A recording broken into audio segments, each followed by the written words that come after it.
is a tactical combat simulation which was used to train staff officers, young staff officers, in making decisions based on incomplete intel, make them, well, comfortable probably is the wrong word, but make them used to dealing with contingencies, with struggling with the unknown, and actually reading a very new, radically new medium that is highly detailed topographic maps.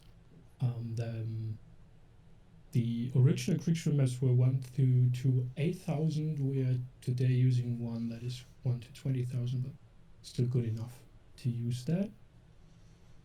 The way we are going to run the game is we will split you into teams. You will get access to a dedicated team text channel as well as a team voice channel.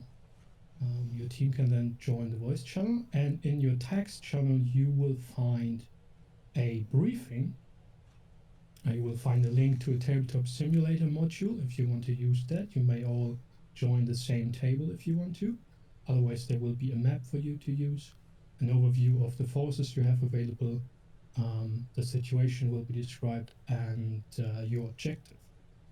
And what you then have to do is, I will give you about 20 minutes to come up with a plan, organize your team, come up with a plan.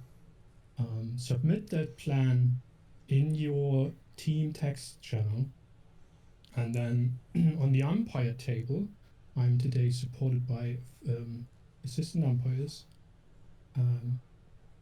who will help me run the game. We will set up the initial situation based on your orders, right? And then we will start the game, and it will, we will try to run it as a real-time experience for you. That means we don't have turn intervals in which we go back to you and say, hello, the turn is over, now the next turn happens, this is what occurred, what are your orders? Rather than that, you will write your orders to your brigade commanders, and the brigade commanders will report back to you based on what's going on. And you will then be tracking what is happening, or what you assume based on the information you get is happening on your map, so to say, on your player table. And we will run that for maybe 1 hour, maybe 2 hours, we see, until we get to a situation where we think that it's worth stopping the game and going into the debriefing, which is mandatory, as you know from professional war games, and reflect about what happened, why specific decisions were made, what could have been made differently, and so forth and so forth. And all of you will have the opportunity to discuss and reflect your perspective on things, and what you think, how the game went, and so forth. So that's the basic idea how the game works. I'm very happy to have as players today Betsy from the Women's Wargaming Network, Connections Next Generation, and so forth. Miles from Little Wars TV. We have Kevin from the Near Peer Simulations Network, which is a very new network for wargaming practitioners. We have Marshall, who's the founder of the International Kriegsspiel Society. We have Rice. I don't know your background, sadly. Maybe you can tell us about that in a second. And we have Von of the Coin Series fame. Very happy to have you. And the umpire team today will be Nick and Felix and Confused Cossack and me. And we'll be trying to, well, to keep the chaos under control, I guess. Do you guys have any questions so far before I assign you to your teams?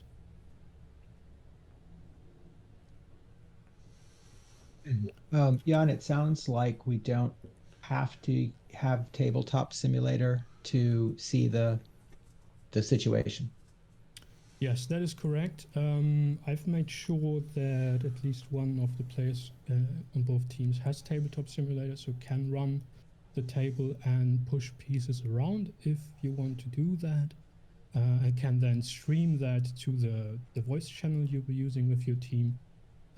But there will also be the map file for you to use. You can parallel also use, I don't know, Google Maps if you want to get an impression of the terrain and with Street View and whatnot. I could, I guess, also send you the link to the database where the map comes from, but as the file is already there, you can use that. Download it, put it into a graphic editing software if you want to, and just scribble onto it where you think things are happening. But yes, it's not mandatory to have Tabletop Simulator to play.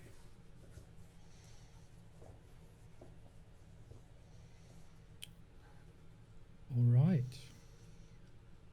And then we also do have a commentator today, Dave, who's not with us right now, but who might be jumping into your voice channels as the game progresses and interview you on your thoughts and impressions and perception of the situation. So be prepared for that. Hey, Jan. Yeah. I can hear Dave speaking over you. He's probably streaming to YouTube or something. Yeah. That's what it is. Okay. Yeah. No problem. Yeah, he's Sorry in a about different voice channel right now. Yeah. I just realized I had YouTube on at the same time. Okay. Never mind. There you go. Okay. I will now assign you to your teams, and then you'll have a little bit of time to get set up, and then we start the 20 minutes, but there will also be, of course, an opportunity to ask me any questions that might come up. So let's see. What I wanted to do here, I want to put Betsy on blue. I want to put Miles on blue because everything else would be heresy, I guess. And put Volk on blue as well. And then I have Kevin. Okay, so basically you're putting all the good players on one team. I see how it is. Stack the deck, Jan.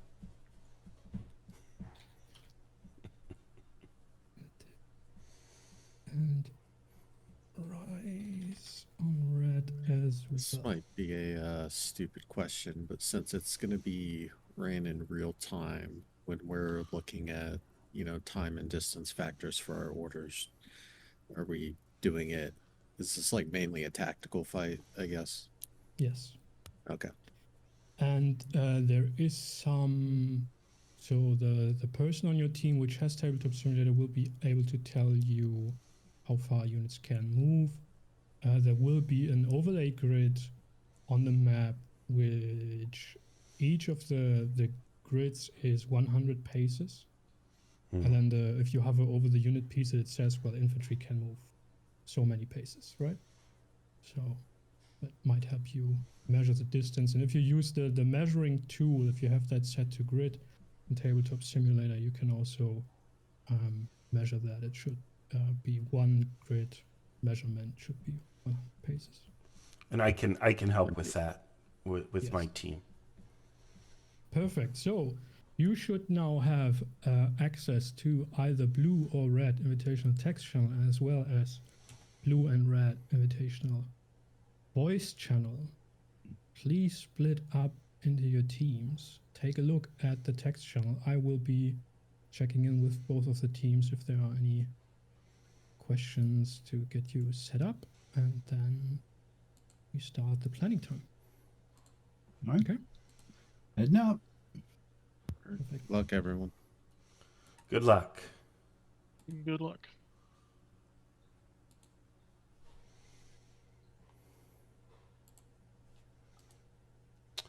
All right, we're here, and we just need, I think, Rice. Okay. Kevin and Rice, what's your background? I'm not familiar with you guys.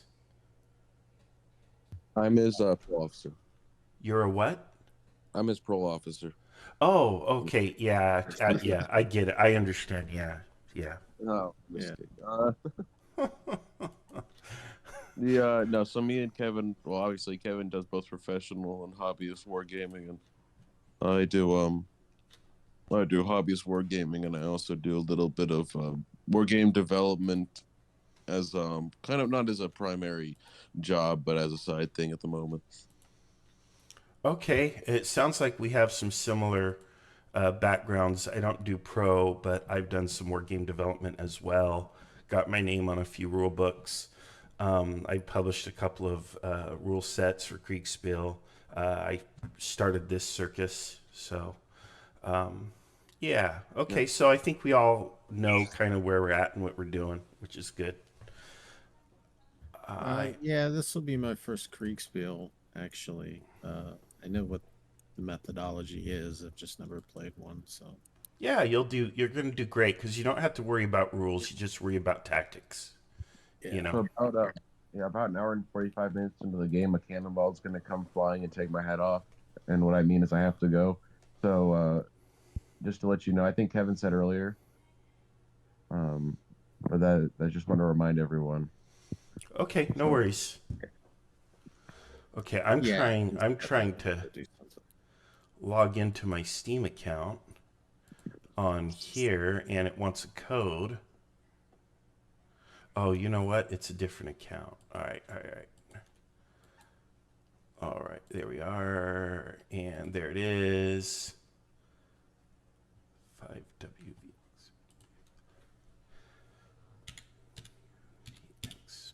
Okay, there we are.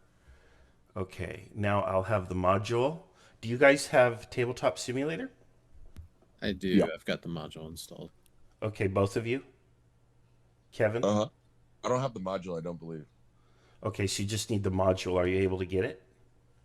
I'll go try to do that Marshall, right now. you can just host the module, right? And then invite the other people. Yeah, that's kind of, yeah. I'm definitely going to put the module up because I'm also live streaming. So let's see here. Let me go to my tabletop and hit play. And there we are. And let me get this rocking and rolling. So it looks like from the text chat, we're going to work as a staff. Yes, that's Okay, correct. gotcha. Okay, I do have a module that's going up. The password is IKS, all caps. IKS. I guess you gotta tell what the name of the server is, or put the invitation link into. Oh, yeah, that's right. I think it's description. Kriegsspiel or International Kriegsspiel Society. I don't remember. I'm so used to doing this with people that I always do it with. Let me go back out and restart it and get the name. I believe it's International Kriegsspiel Society, but... Can you not put the Oh, it just says Kriegsspiel. I mean, how many Kriegsspiels are there? You want me to put Marshall, something... if you click on the plus symbol next to the text chat field, right? And then there should be a pop-up, and the first thing from the bottom you click is putting the invite link into that channel. That's probably the easiest way. Okay. You know what I mean? Yeah, I think so. Invite, create server. Now, how do I get the invite? Let's see. If I hit the plus, no. Let's see here. Let's do this. I go in here and then, oh, I see it. It's up here. Invite friends. Well, these people have to be friends. No. I mean in Discord. Okay, in Discord. Invitation. The invitational red. Yeah, I'm there. Yeah, and then right next on the left of the chat field, there's a plus symbol, right? Yes, on the bottom left. Yes. Hit Okay. that. Now that tells me to upload a file, share a clip, create a thread, or use apps. Okay, so you don't have. Why don't you invite- just screen share? Yeah, probably the easiest way. Yeah. 'Cause I don't even see the server on the server list. Well, because I created it private. I'm going to go back out and recreate it so we're going to do it this fancy way.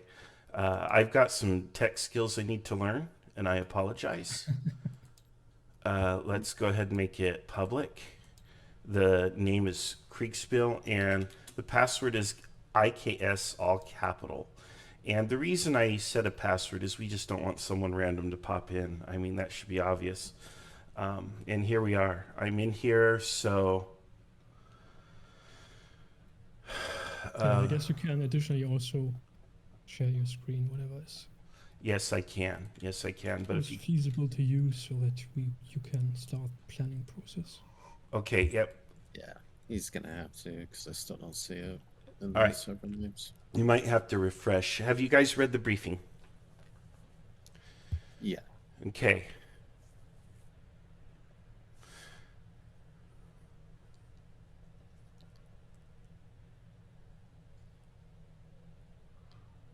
Okay, I guess we're the op4, obviously we're red.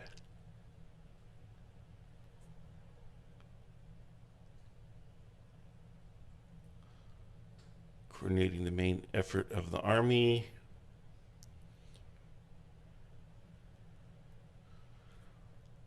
Hussars and Lancers. Okay. All right, let's I'll share my screen if you guys want. Let me go to our channel here. I found the server now. Oh, good. Good, good, good. There is a...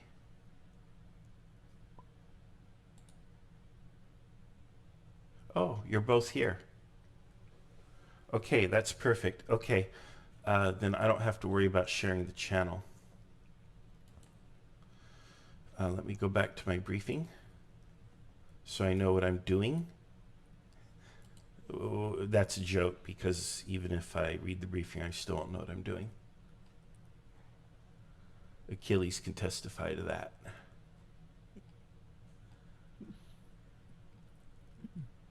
Okay, lobby, no, red. There we are.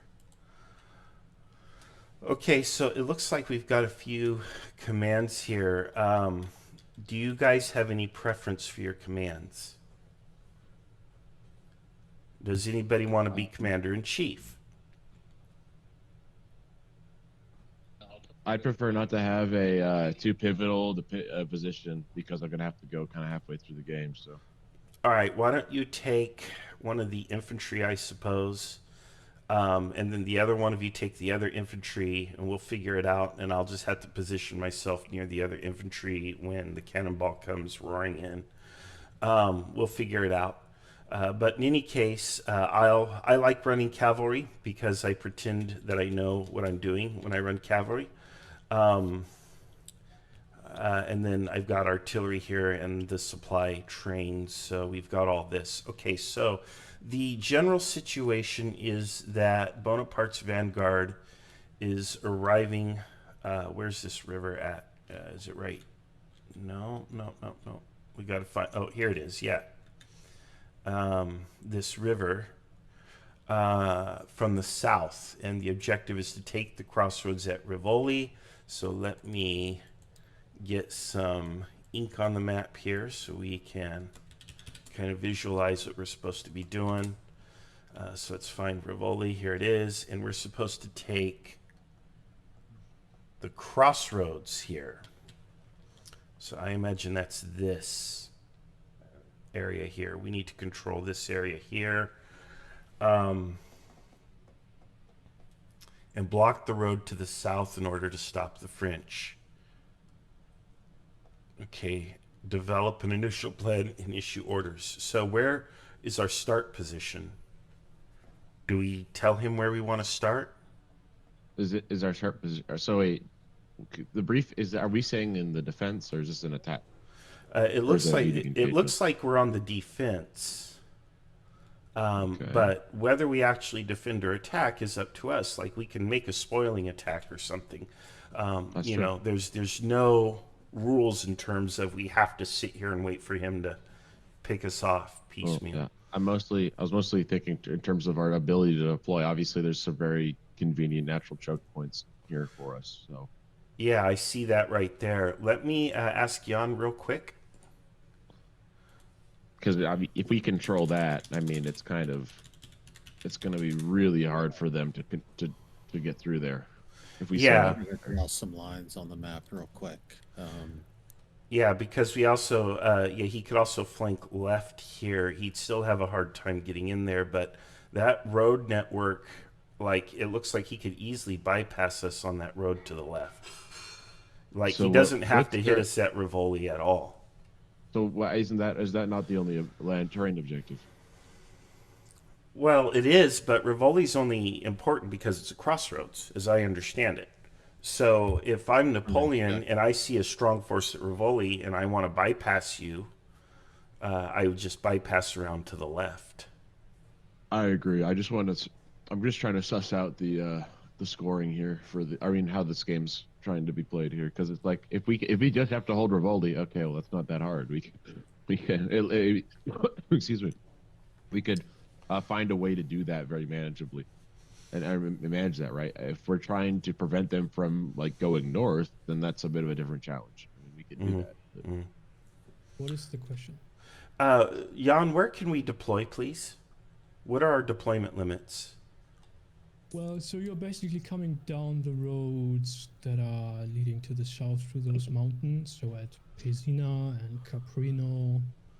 Okay, Your so headquarters is assumed to be in Pesina, but yeah, as we will fast forward you based on your initial orders, you're basically free to deploy wherever you want. okay, so Pazina, because we'd like to deploy around Rivoli and Affi, AFFI or Assi, but I think that's too far south. That's a bit too far. I have a plan. I just need to know the boundaries of our, I guess, southern limit of deployment. Well, let's say, do you see Gazzoli? That's Yeah, I see it right here. yeah. If you give it to us, we're going to take it, Jan. So are you sure? Yeah, Gazzoli, and then this ridge line running basically around Rivoli. Okay, perfect. The ridge line So running is that- north or south ridge of line- Rivoli? Yeah, I was about to say, because does that ridge line extend south? Because like obviously Rivoli's in a bit of a weird valley. We'll just say, horizontally where Gazzoli is, the ridgeline. Yeah. Oh, okay. Okay. All right, we got it. Okay, so that being said, Here's my idea, and then we can shoot it down and then move on to other things. But this is the half-baked things, but short on time. ME is main effort, right? This one's main effort. This is reserve, artillery, cav, choke point, and then, ideally where we'd like to go. So I'm thinking we take the main effort of the defense force along this route to the main effort, deploy them in Rivoli to hold the southern choke point. Meanwhile, we deploy the reserve infantry here, the reserve artillery here. There's an artillery contingent that goes here to hold the Rivoli, obviously. And then we use the cavalry to scout this southern road to see if it's bypassed, but it also screens so that we can get the reserve infantry in place with a harassing brigade, or we can break that down into battalions here, in defense, and also to prevent the flank. But that's like the half-baked general idea. yeah, I think that's a good idea because I was definitely you send the cavalry forward to scout and report back. And then we could break up the infantry. I don't know how many infantry we really need in Rivoli, but we can't break up the command. So we're going to have those one infantry in that little valley, the other one on the other side. My only thing is you're putting that artillery pretty far back. We can move the artillery. I'm not really a Napoleon tactics. I was about to say, right, I don't believe Napoleon artillery is going to be effective at that distance. I don't even know if it has the range bar. No, it doesn't. But I mean, I think he meant to hold it in reserve and then go one way or the other. Is that what you were thinking with it? That, and also this emplacement here isn't really meant to penetrate any lines. It's mainly to protect the retreat from the harassing. Can I add to the mess with the green color? Yeah. You can delete it too, because I'm not an expert with this. No, this is a really good plan. I mean, it's very similar to what I had in mind, and I think we're largely in agreement. Go ahead. How do I erase? I'll erase for There we you. go. Okay. Thank you. So basically, like, we can deploy at that. Oh, okay. We can deploy around this line. Yeah. I am very partial to the idea. Well, okay. I mean, if we just take an analysis of the terrain, where are we strongest? Well, obviously holding here is extremely powerful. Here's another general choke point. Let's see, like if we take a look at the width of, I'm just gonna borrow these guys. The width of a unit, only one, like you can only deploy like a maximum of, I don't know how big these are. I don't know what kind of a unit this is. Those are probably half battalions, 450 men apiece. So you could only deploy like two battalions online here, realistically, without it. But maybe you could squeeze 4.5 in here, but you're really tight. So I can't. I think this terrain here is strongest. I don't like holding Affy. I think it's too out in the open, and we're just gonna get. They can choose the terms of engagement way easier at Affy than they can if they have to come through here. Yeah. They could waste a ton of time because remember this is time sensitive. They could waste a ton of time if they want going west around. I don't think they would do that because it's just going to take an insane amount of time. They can't afford that. And if the if my cavalry's doing its job, we'll know they're doing that, and we can reposition. That's true. Both of you should have some reserves anyway. Absolutely. I don't know. So if we take a look, you can only deploy one battalion realistically. If we zoom in on the terrain here, it's like you're already on the mountain. If you're just with the 2 battalion width here, so you can't really attack through this pass if it's held, without getting torn apart. Especially if we had, I think if you have an artillery piece here, why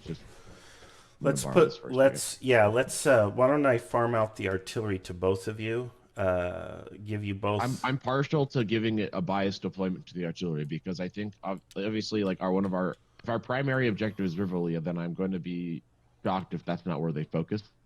But I'm also very aware that they can't really get into Rivoli. They're only going through the south is going to tear them up.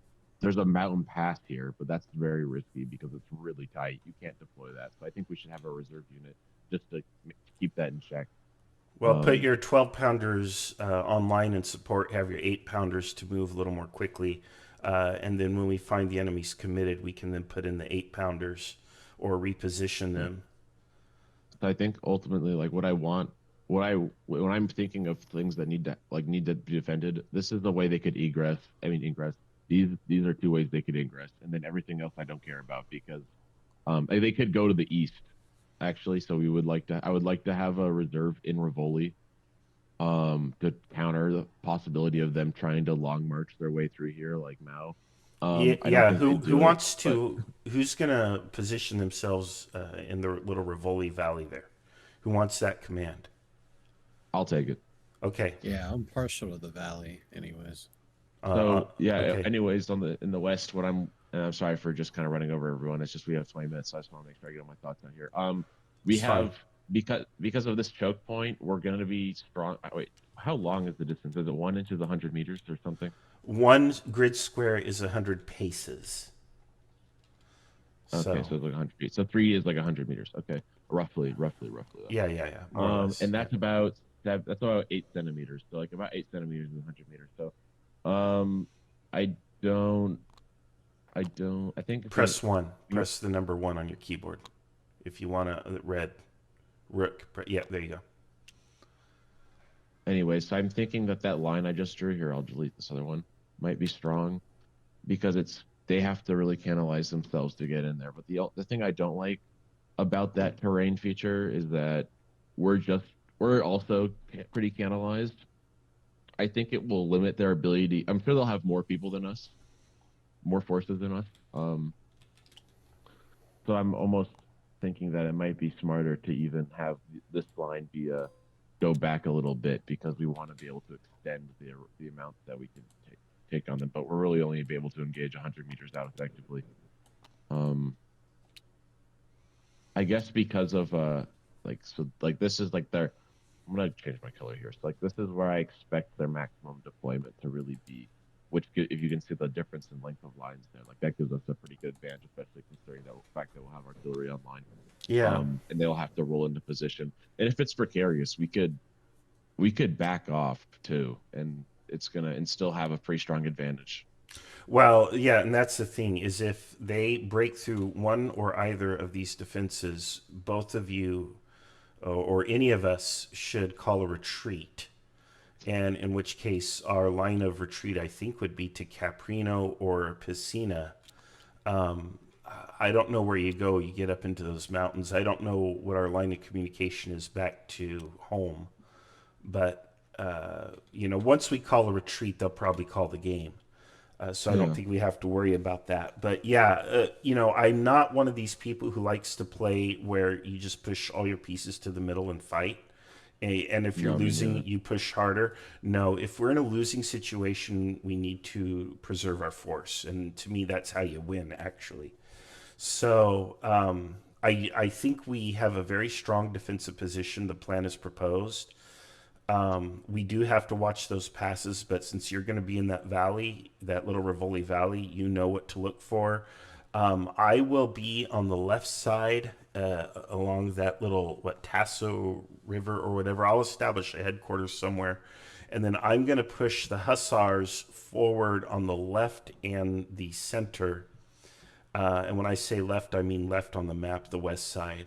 I'll put those vedette blocks. I think that's what those are. Those are vedettes, I believe. I'm going to push them out just to make initial contact. And that's what we'll do. So as long as I receive dispatches from the Hussars, we'll know where they're coming. And I'm not too worried. Not too worried at all.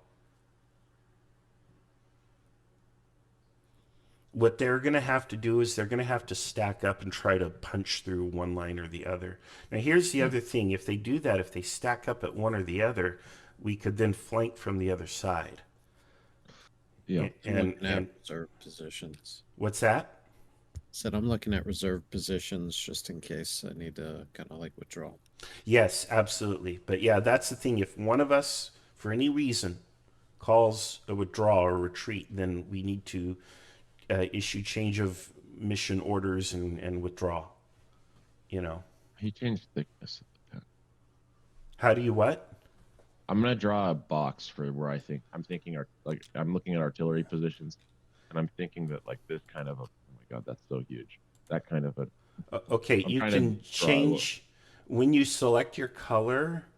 I believe you can select the thickness. Oh, you know what? It's Shift plus or Shift minus gives you the thickness or thinness of the line. Yeah. Thank you, I appreciate that. Yeah, no problem. So, if you put your artillery kind of here, they'll be able to shoot them as they get towards deployment.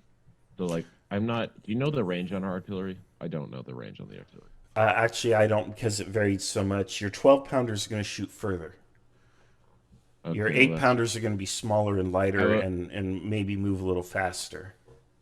I wish I could know a number here because I'm putting them about 100 meters behind our line, which isn't too far crazy, but they will not fire over the heads of your men. This is Napoleonic artillery. Okay. Yeah, they do not fire over the heads of the men, so you're going to have to basically put them on line. Okay, that's actually acceptable. Don't move my men, dog. There are men. I'm just helping them. No, we're the Habsburgs, not the Soviets. I think we are. Filing a complaint. But yeah, so basically I'm just going to worry about the supply train and the cavalry. And what is this back here? Did someone spawn a skirmish block? Is this an accident? I don't know how to get rid of it. Delete. Okay, it's gone. Okay. Because I don't think we have skirmishers. I don't think we can deploy skirmishers. We're not allowed to. So. Yeah. All right, so this is what I'm thinking. If I need to withdraw, then I can deploy the reserve online, and then there's a contingency behind the artillery in case they need to withdraw, or I need to go reinforce Rice or block when it just passes. I'm just gonna suggest something. So that artillery, I don't think I don't know if the elevation is enough to be considered firing over the heads. So that's the idea. You're the one who started moving my pieces. Dang. It's getting intense in here. Nah, we already have a commander feud. Me and Kevin have a required punch out every couple of minutes. I'm just kidding. Nice, nice. What do you think about? What do you think about this? Because the artillery to like we need. I want. What do you think about? Because the advantage of this. Ideally, my initial idea for this valley pass was to let them get close and screen with. I'm not saying we have to, but the idea was to let them get close and then use the artillery for like canister shot, you know, and just kind of hold them in this pass once they're already fixed in place. Because I feel like if we give them the option, then they get to plan. But if they see it and they're like, oh, it looks relatively undefended, like, you know, then we can just fix them in place and then it's decided. What about putting like reserves in, like about putting like guys online up here, artillery up here? Kind of, yeah, that's kind of because you could try to chew them up a little bit, and buy time. And I think you have. It should take them longer to hike up here. Yeah, the valley should be the like reserve force to hold the pass for whatever happens after the tactical engagement. I think that like this arrow right here should be in if your artillery egresses to that second yellow line there, it should be it might actually be a good idea. Obviously the problem with anything here is like with the sorry, what does the 4 on this unit mean? There's a 4 on that. Which one? Oh, that probably means there's 4 guns in the battery. Okay. Yeah. I was thinking I could give you both a squadron of lancers, but I don't know that I can break up the unit or should. No. I was thinking I can have lancers also in the rear, so if there is any kind of breakthrough, they can countercharge, and then that would give us an opportunity to withdraw. On the other hand, if they retreat, then we send in our lancers to go to work. But I think they should go over here on the west side, where the terrain's a little more open anyway. I would like to have cavalry in both, but I don't think we can have our cake and eat it too. I have a feeling they're going to push west, unless there's some compelling reason they have to. The only thing I'm concerned about over here, because I have a decent plan, I think now, is this right here, right? Yeah. Because if they do that, then I'm going to have to pull the reserve, and then everything's going to have to, you know. Yes. Well, again, if I'm doing my job, the cavalry is out there. Now, look at that terrain down here in the south, right around here. This isn't easy to get through, you know? So, actually, I'm trying to erase. Yeah, that's just like worst case scenario. I don't think it's possible. There's also like a stream in the valley, too. And then the black stripe on these blocks is your front. Oh. Just so you know. It's the other way. Yeah. And you just hit Q or E. Yeah. And you can, Q or E will rotate the blocks. Just my... Okay. So right, now. So we have to start writing our plan now. Just for really quickly. So I have this command piece that's like the weird little shape. It looks like an upside down. Now that is your avatar. That's you. In person. So where that piece is, that affects what you see and who you can communicate with and all that, unless they're just going to let us hang out here in one channel, which they might, which is sort of an easy way to play. But I do believe this is a staff game, Marshall, so I think you are going to be in one channel. Okay. If that helps. Okay, that does help. Okay. So... Also, quick question. So with when it comes to my side, I have an artillery piece that's deployed on a ridge, like on parallel with my main force. I'm debating just having. I'm not sure if it's realistic to expect it to be able to like scurry back here. Like if where at? Oh, your artillery up here. That yellow line. Yeah, I don't know if that's a realistic expectation. Because it's on a giant. It's on a ridge, right? It should be able to shoot like here. Yes. They'll probably let you do that, and then yes, you could withdraw it. Yep. And in fact, that's probably not a bad idea. The only issue is if you need to move it far, you're going to be moving kind of over terrain. But I shouldn't be. The mountain, getting down the mountain is going left here, and that, I don't think these hills are very tall either. I don't know what the elevation change is on the hash marks. There's little brush strokes you see to make the hills, and each one of those generally represents so many meters of elevation. How is your planning progressing? Do you have initial orders for me? Yes, I believe so. Do you want to just We have tell to start them, or typing do them you up, want to put though. them down That's in the the thing. chat? Okay, well, I can actually send you a screenshot. Let me move this here. This is what we want to do in terms of where we want to move everything. I'll post that in our text channel. Let me see here. Invitational red text channel. Okay. I'm going to post it like this. So basically, we're starting behind the line with Rice in the valley and Kevin in Grizzoli and me right there with Kevin. I'm running the cavalry. I'm sending my hussars forward to basically screen with the vedettes. I think these are Brigade vedette as well. blocks. Can you tell me which brigade as well? Yes.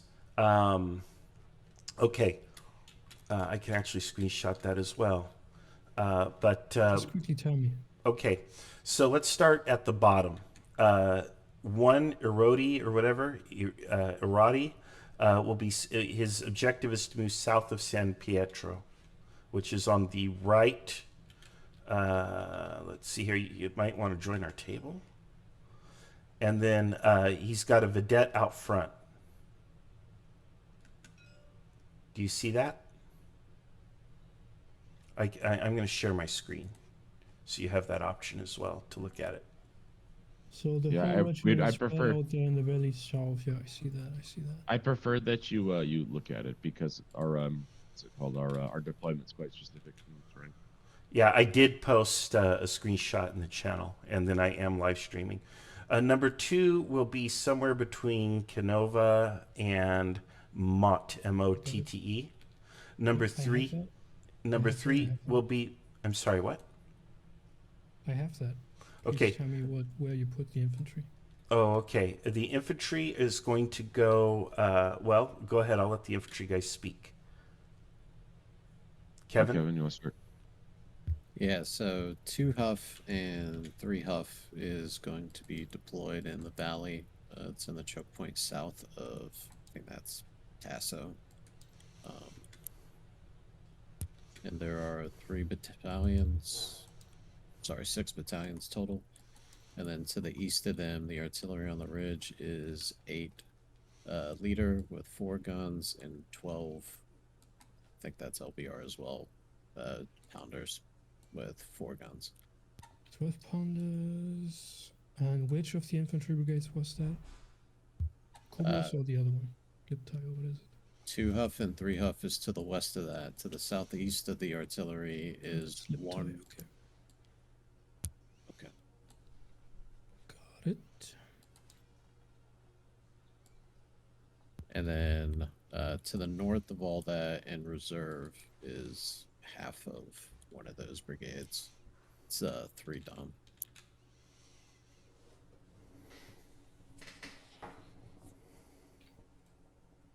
Let's see.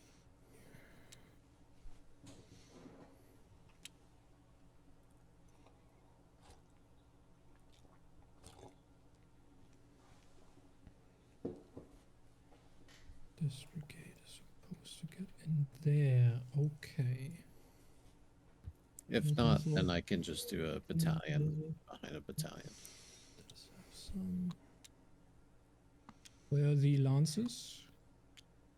The Lancers are in the rear behind Kevin's line along the Tasso River or Creek or whatever. Mhm. And actually, I'm streaming my thing, and I have everything highlighted in green for my Yes, command. where's the army headquarters there as well? Okay. Yeah, right next to it. Right next with the Lancers. And you do have 2 cavalry with that. Are there? They are Got it. they got are it, got for. it. Yep. Yep. Habe. All right. Thank you. Thank you. Good luck. Quick question. Oh, bye. So I need to we need to be able to have plans of retreat because obviously our first contact isn't our final battle positions necessarily.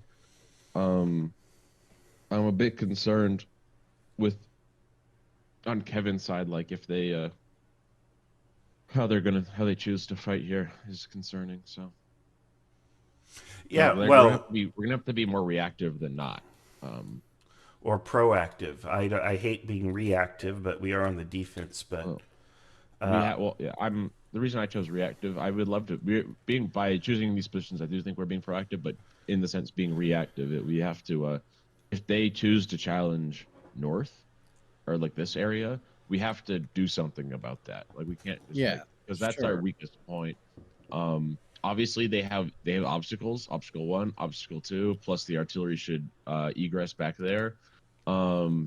These guys should hold them for a minute, but they're gonna get, if there's under artillery pressure, they will fold. So the idea that I have, that's my contingency plan for that, is if they push this way, right, then I'll probably withdraw these guys right about here. You can either, deploy on this flank depending on how much. I'll pull this reserve down while the God, my line's thick as fuck. just control here. shift. I think it's shift minus. Yeah, Yep. shift I minus. did it a ton of times. Shift minus a ton of times. Yeah, no, I'm not messing with that. Forget it. You could just stay. So, anyways, yeah, the artillery will pull back. I'll pull the reserve battalion, and then depending on like what it looks like, I'll just pull these guys in to threaten the flank. Like, I just find it very hard to believe that they're going to be stubborn and push this. I'm more concerned about them trying to push this because it is a weak point, and the majority of our forces are right that right. So if they do that, then we will need to be reactive and pull our reserves down to try to do a spoiling attack. And we'll just make a determination whether to pull the artillery back or not. Because at that point, it's like that's the decisive engagement. Because if we lose that, then they get the road, and then we lose by default, I think. All right, I agree. Let's see here. I need to make very clear to Jan that cavalry is not to engage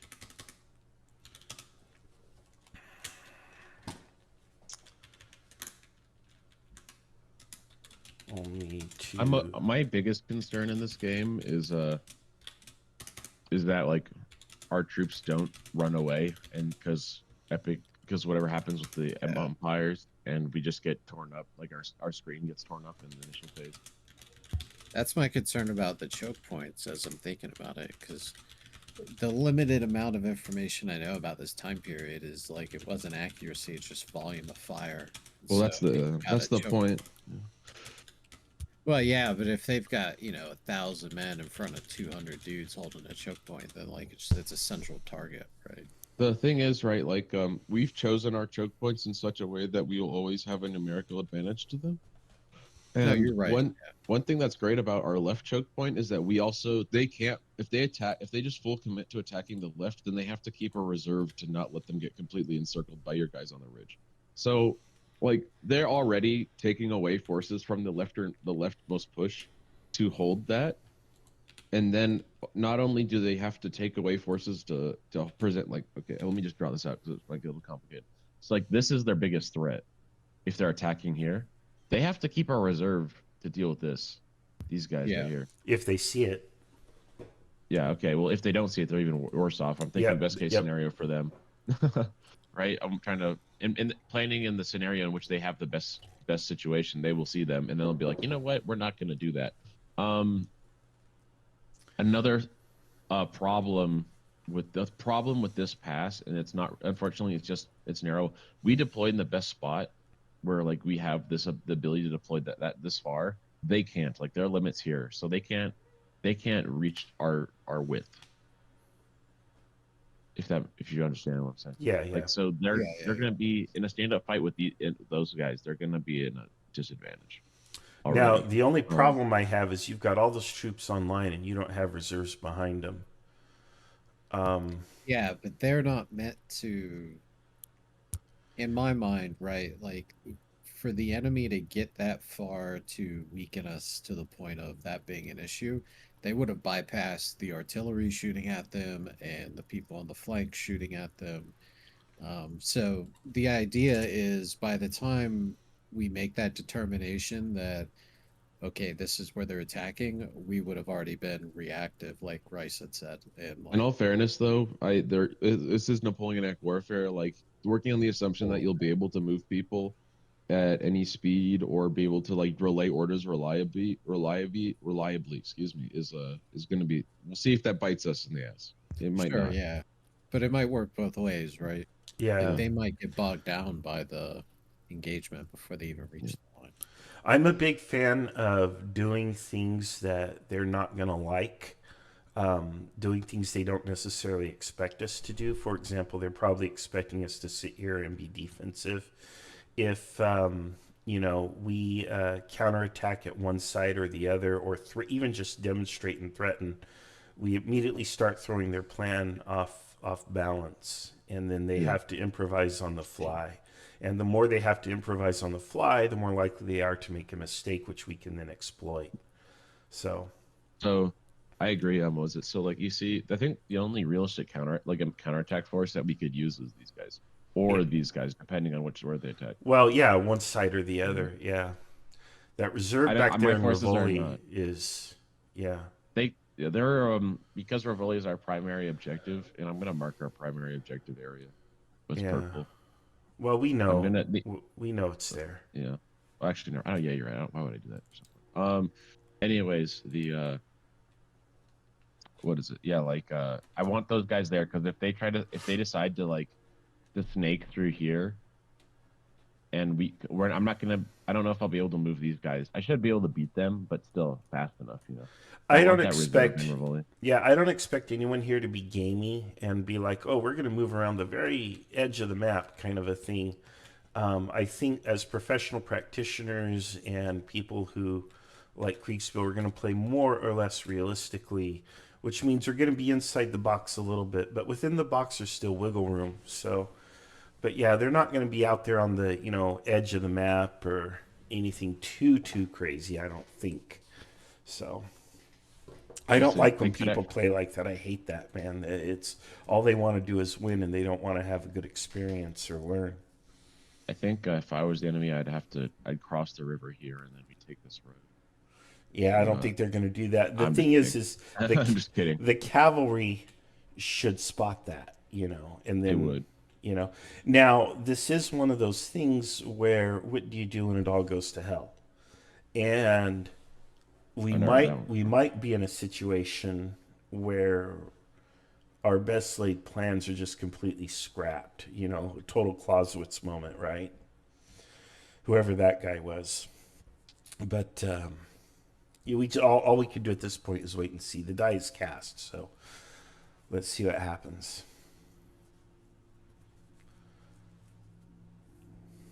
I'm sure with our big brains we can figure it out. I'm very proud of my big smooth brain. It's so smooth, no wrinkles or nothing. My brain's so smooth and small that it can dodge incoming trauma. Wow, nice. Okay.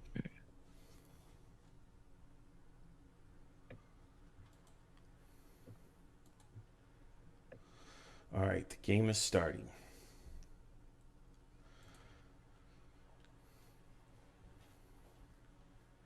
Okay, so we just have to watch our text channel.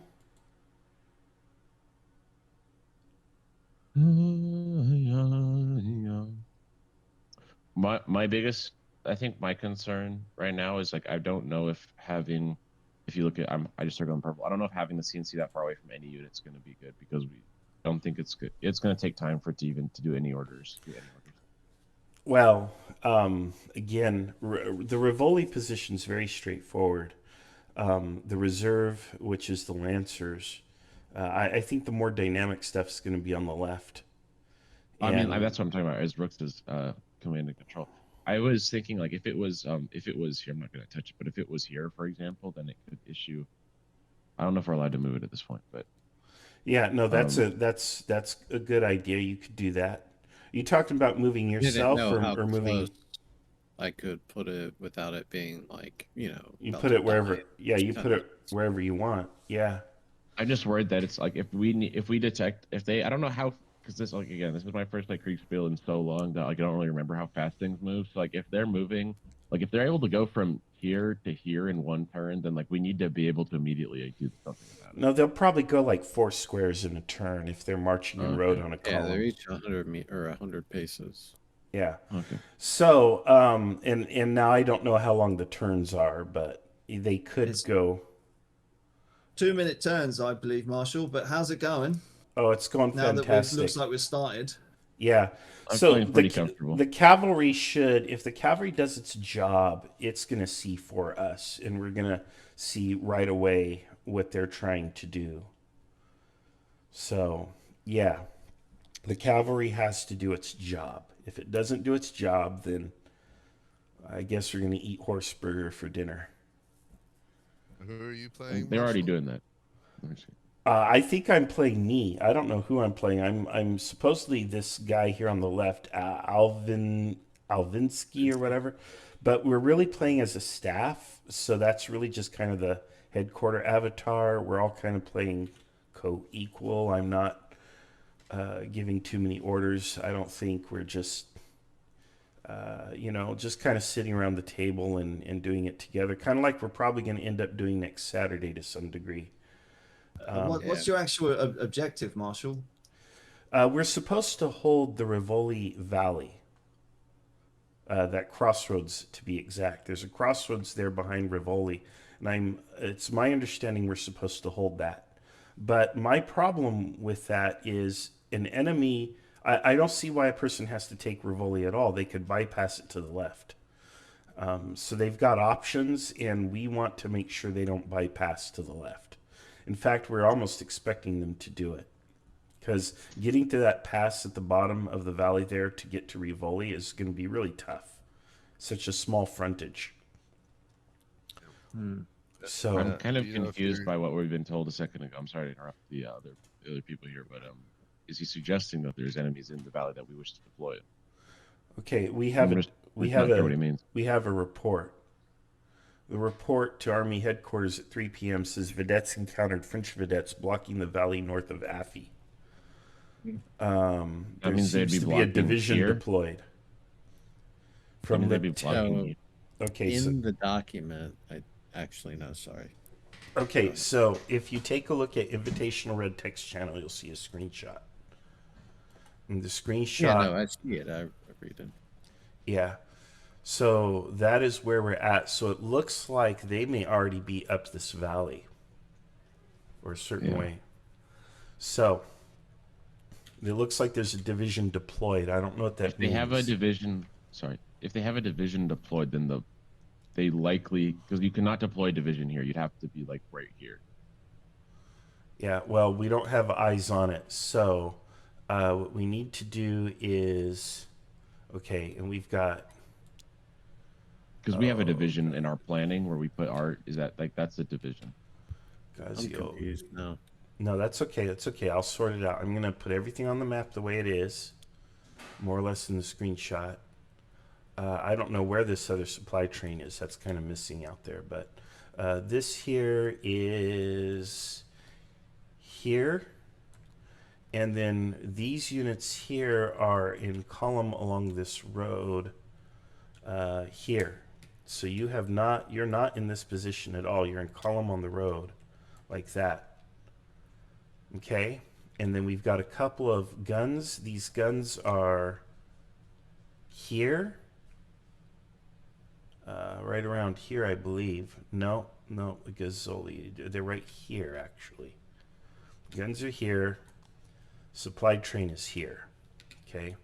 And I don't know. This is already a disaster. No. This is fine. That's Remember, they're having a disaster too. Don't worry about it. Don't be bothered by that. And then we have 4 other units. 1, 2, 3, 4, 5, 6. 5, 6. So there's another 4 units, which are somewhere around here, like this, more or less, according to the screenshot. And you can see the screenshot. So now these guys, I don't know where any of these other guys are because I don't have eyes on them. So anything to the right of this is a mystery. I do have a cavalry hussars around here somewhere, about there.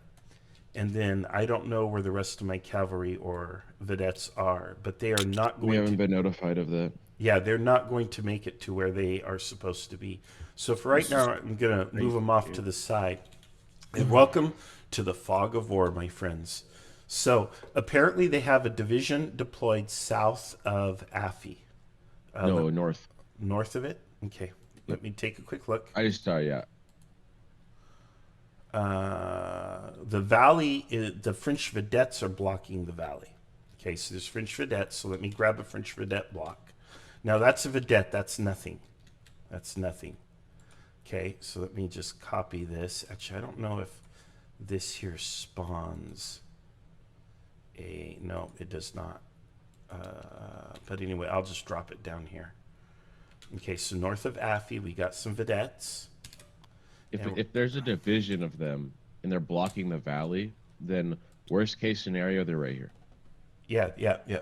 Okay, so there seems to be a division deployed. And I don't know if that's a division of infantry or a division of cavalry, but I'm assuming it's a division of infantry. The two brigades have split and are making their way south. Sizable French force has been spotted around Monte Monscali.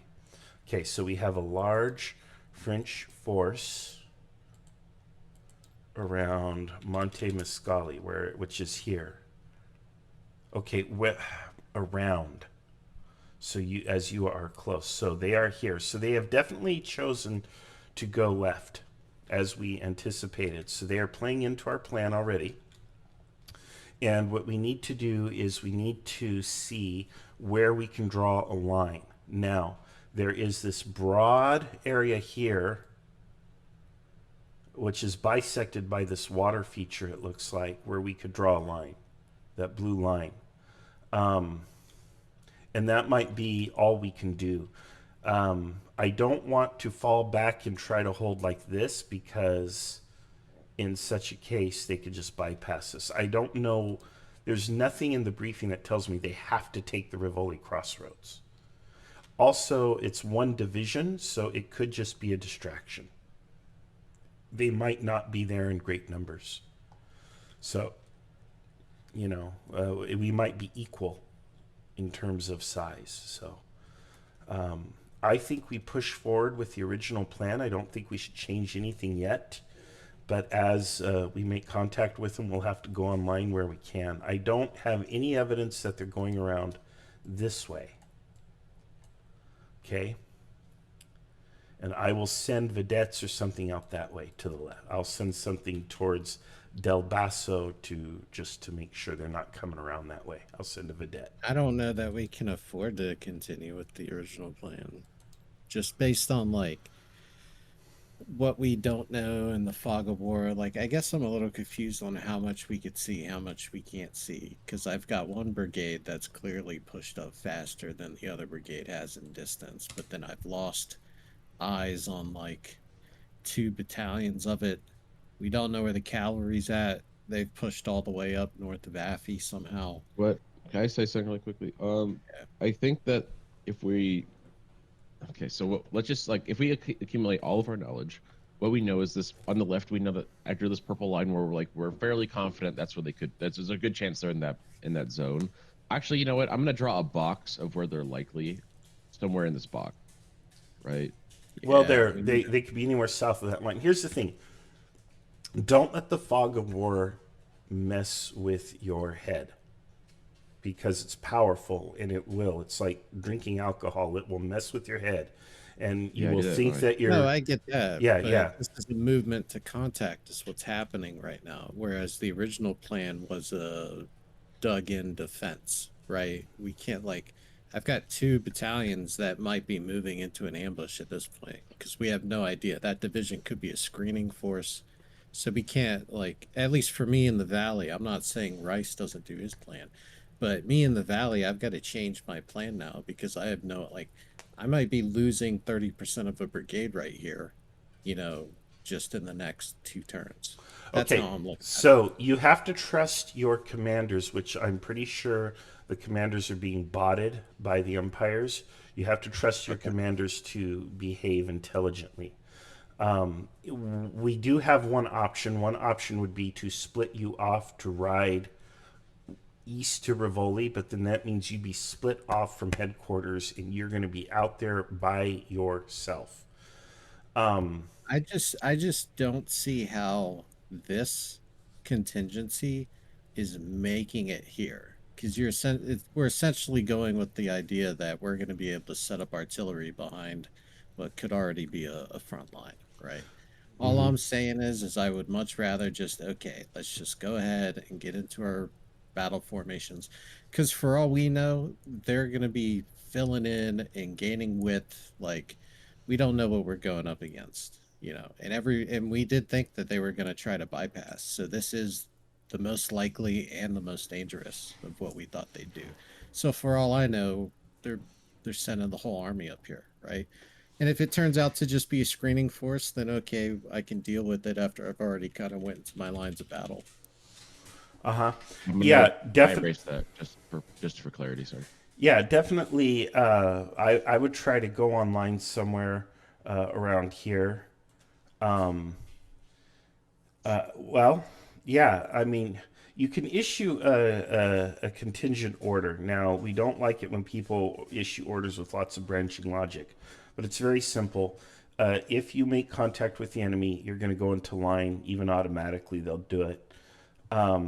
Oh, okay. I didn't know Yeah, that. yeah. You don't Because have in my to. eyes, I'm thinking I'm going to get caught in column formation here, and then No, your commanders will behave intelligently. So that's not. Yeah, you're not the brigade commander. You're staff. So we have to be staff. Um, yeah, I think you just continue with the original plan until the enemy takes that position, or we know that that plan is just not going to work at all. Because what if he's standing there? What if he's not pushing? And then what we're doing is we're essentially giving up a good plan for a contingency when he's not insisting that we take the contingency. I do agree that the fog of war could like lead us to have what's it called, misconceptions and make mistakes based on impartial information. But like, let's just. So I'm proposing here from now on, let's mark in purple where we have confirmed contact. And obviously this division box is huge. We know that there's somewhere in here. They could be here, they could be here, and that matters a lot. But like that difference matters a lot. But key point, we know that they're there, so we can't just like, okay, well, I'm going to forget about it. Like we have to react to that, because if we just walk into that, then we're cooked. Like we're done. So at worst, they're 1,100 paces away right now. At best, they're 1,100 paces. At worst, they're like 600 paces away right now. Like well within what should be viewing range. So I'm guessing to say that they're at least on the 1,000 paces scale. But and so where this matters to me and where I'm actually worried is like, okay, do we take the risk of walking into a known enemy position in the column? I think that's going to get us screwed up even with an insignificant enemy force. What I think, if we act upon the information we have now, which like realistically I do believe we should, we'd want to make a defensive line, right like this, and what we could do is we could form up our forces, bring artillery in, because we have an advantage that they don't right now, and this is the issue with cannibalizing terrain, is they also can't fully deploy. They have only an infantry division online. We have about a division and in 3/3 of a division coming down this road, plus artillery assets. If we route them south to where we want to defend, not only do we have a quick egress point onto the flanks, so that we could like support if they end up breaking through or something happens. Like we could march through there. Obviously it sucked, but we could do it. So it's a good fallback position, and we're strong. And if we're strong there, then I just think it's going to be the most logical choice. Okay, Hello, gentlemen. I put enemy blocks. Hello, Dave, and their vedettes out where they actually are, more or less. We think. So, where is our position? I think we moved it. Did you move your blocks? No. Don't move my battalions. It needs to be rotated. Yeah, So but black these is have to be on the left side of the stream for a reason. Sorry to interrupt, gents. I know we're an hour into the stream, and I know there was setup problems, etc. I'm just going to make you guys introduce yourselves, as this is the practitioners invitational, if you will, because I'm sure there's people out there who maybe want to know who you are and what you do and what makes you a practitioner. Shall we start with you, Marshall? Oh my gosh. I just play at being a practitioner. I love dogs. I don't know what else to say. I've been into Kriegsspiel for a long time. I started this org. I enjoy playing Kriegsspiel. In fact, the entire reason I started the org was because I was tired of umpiring it and I wanted to play it. And now it looks like I get to play. And I'm in my first, well, I don't know, it's not my first real serious game, but this is a really cool serious game, and I'm excited to be here. So. Nice. Kevin, tell us a bit about yourself and what you're doing here. Yes, I'm an independent contractor for Matrix Games. I work for Marine Corps University right now. I actually got invited spur of the moment as a replacement, and I'm just kind of getting some Kriegsspiel experience. Nice. Rice, after you. Thank you. Yeah, I'm Rice. I play war games with Kevin a lot. We've done various events of work together, and I've talked a lot about war games over time. I do some light war game development for companies associated with Matrix games, and I also am a huge hobbyist war gamer, and of course fan of history as well. So this is kind of a fun way to explore that hobby. Excellent. Well, thanks a lot. Let's ask you. Well, what do you think's going on at the moment? If I may, we have encountered an issue where we've had and this was kind of in the back of my mind the whole planning phase. We had an overly ambitious assumption as to where we'd be able to reach without engaging the enemy. So now we're trying to figure out how to deploy based on our new information to take advantage of a situation we didn't expect. I think it's under control personally. The others might agree or disagree, but we'll see what happens. Could be a disaster, could work out well for us either way, because we just don't have that much information right now. And that's how it goes. So Okay, so yeah, it says here we got a report that the cavalry have not engaged, the enemy have pulled back. And that's from Lipte. I don't know who or where Lipte is, or if that's a person or if that's a location. What's Lipte is one of your brigade commanders, I believe. And which one is he though? Oh, there's Kolbos. Okay, so Kolbos says he's mine. If you don't mind, just for the convenience of the war game, if we might have to steal the spotlight for a second and just really concentrate on writing out this order, which we're supposed to do now. Kevin, if they've pulled back, should we could try to assume the original plan? My bacon. Yes. Original plan. Stick with the original plan. Like I said, don't give up the original plan until you know that it's no longer going to work. Don't assume it's not going to work. Yeah. Okay. I'm partial to. Hold on a second. And then on the right from Liptake, is that no Kolbos? We have a dispatch from Kolbos at 3:04. I reached Credetto. Where is Credetto? Where is Credetto? Where is Credetto? I don't see it. Credetto, it's north of you, north of Gazzoli. Oh, no way. We have troops way up there? Oh, my goodness. Okay, so they're not even close to Rivoli. What? Oh, boy. Okay, well. All right, so these units here need to be moved up to Credetto. Moving in the direction of Moltuno. Okay, so he's moving through that pass, which is here. Okay, all right. That's fine. Wait, how do you know that? Wait, Calvary? Because we have a dispatch. We have a dispatch. Where's it written? In invitational red. I'm trying to read it. I don't doubting you. I'm just trying to figure out the verbiage you put down. Okay, I'm going to reply to Koblos. If you don't mind waiting a second. So, okay, so I'm thinking I really want to know where the guys on the right, to the right of that screenshot are. I guess they're there. They're not even that close. I guess we might as well just continue with the original plan. I think that this is too abstract and nuanced to do in real time like this with the segregated info.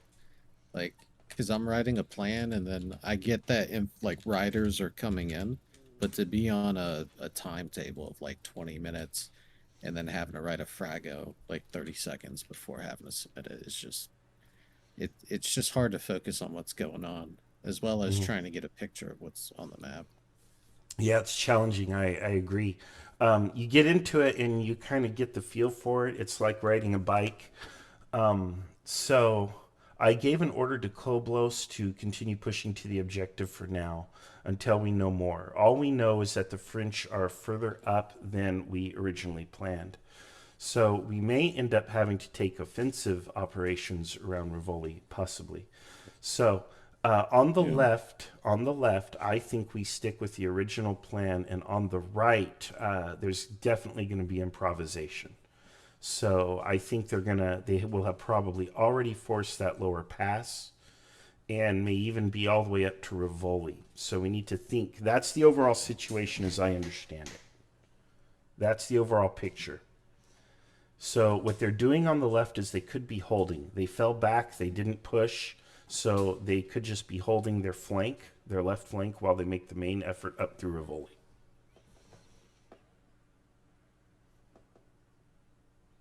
All right, I'm just gonna post that because it's just easy. That's our plan.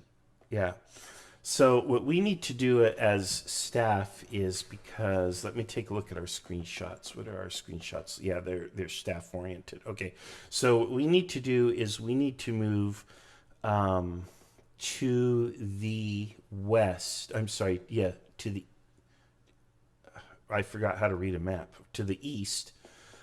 So that we can be in that valley where they are at Rivoli, because I think what they're doing is left is the feint and the main effort is up through Rivoli, and they already have that lower pass. Do we know that? I'm trying to. I would bet you that's the. I guess that's an experience-based thing, because they've already got vedettes up around Credello or whatever, which is at the top. Wait, yeah, so hold on. They have vedettes here. Can you highlight that? I'm trying to. So right that's here. us or them?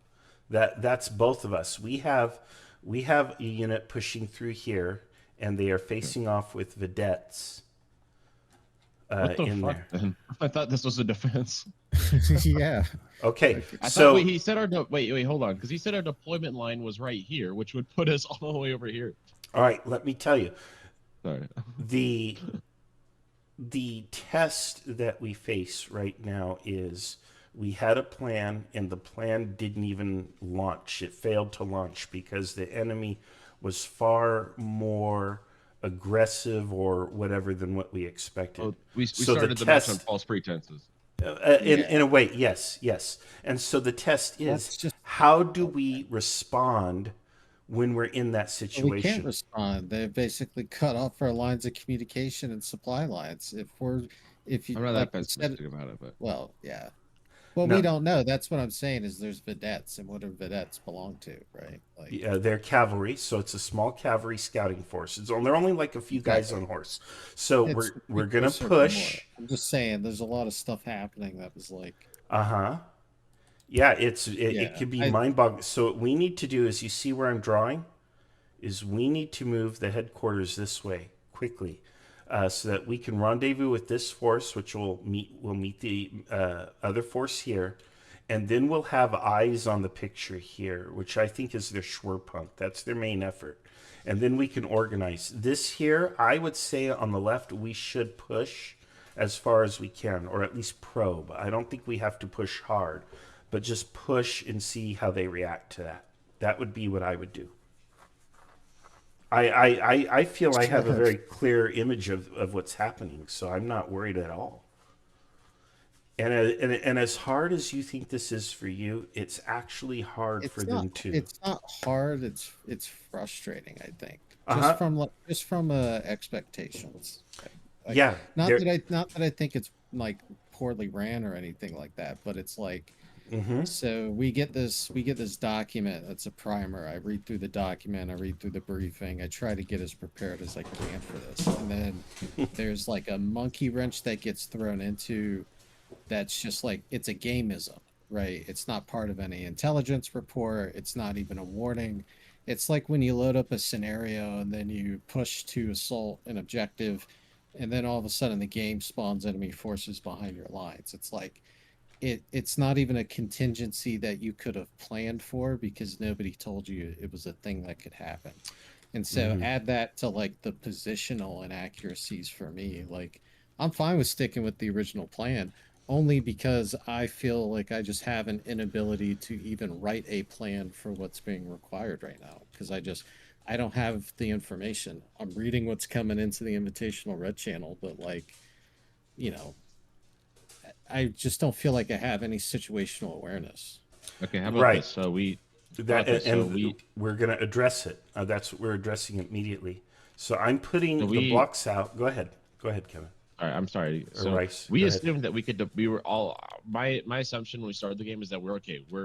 We were like in this anywhere north of this pink line I just drew was like where our actual location, not like where we're going. So just to reiterate, so I don't know if they miscommunicated, if it's a language barrier issue, but like if we're this far back here, like if we this is our actual deployment line, Yes. right? Yeah, more or And less. so that's completely different than what we were told. Anyways, Uh-huh. the problem is that what is it? So we're starting here, and if we're if we're starting here, then I'm expecting that they have started here, like because like they're already in position here. So this makes our life way harder. Which is okay. We could figure that out. I don't know if we're really that. If we push through the valley, we can get there. That's great.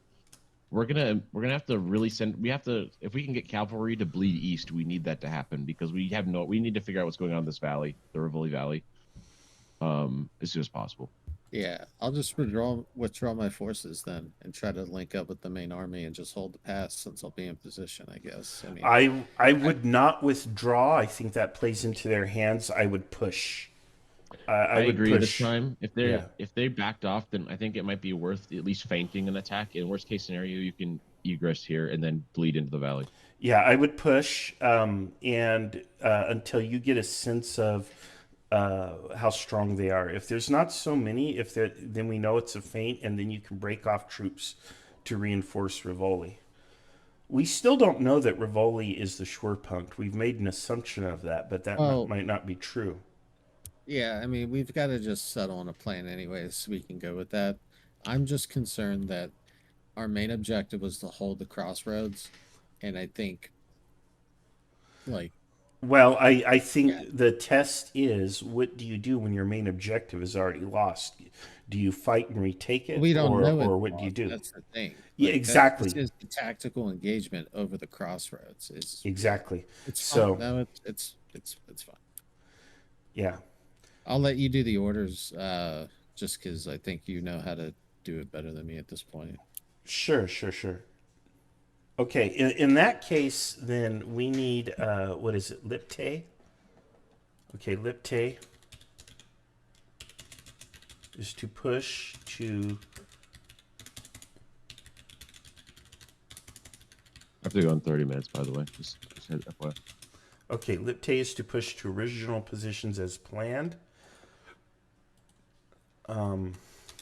but not to bring about general engagement. Probe.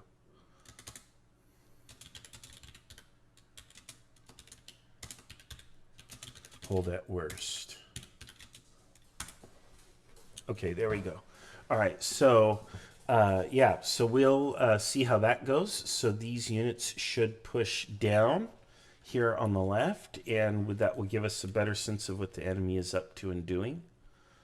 And then on the right, we'll start getting intel on the right pretty soon. We'll start having a picture on the right.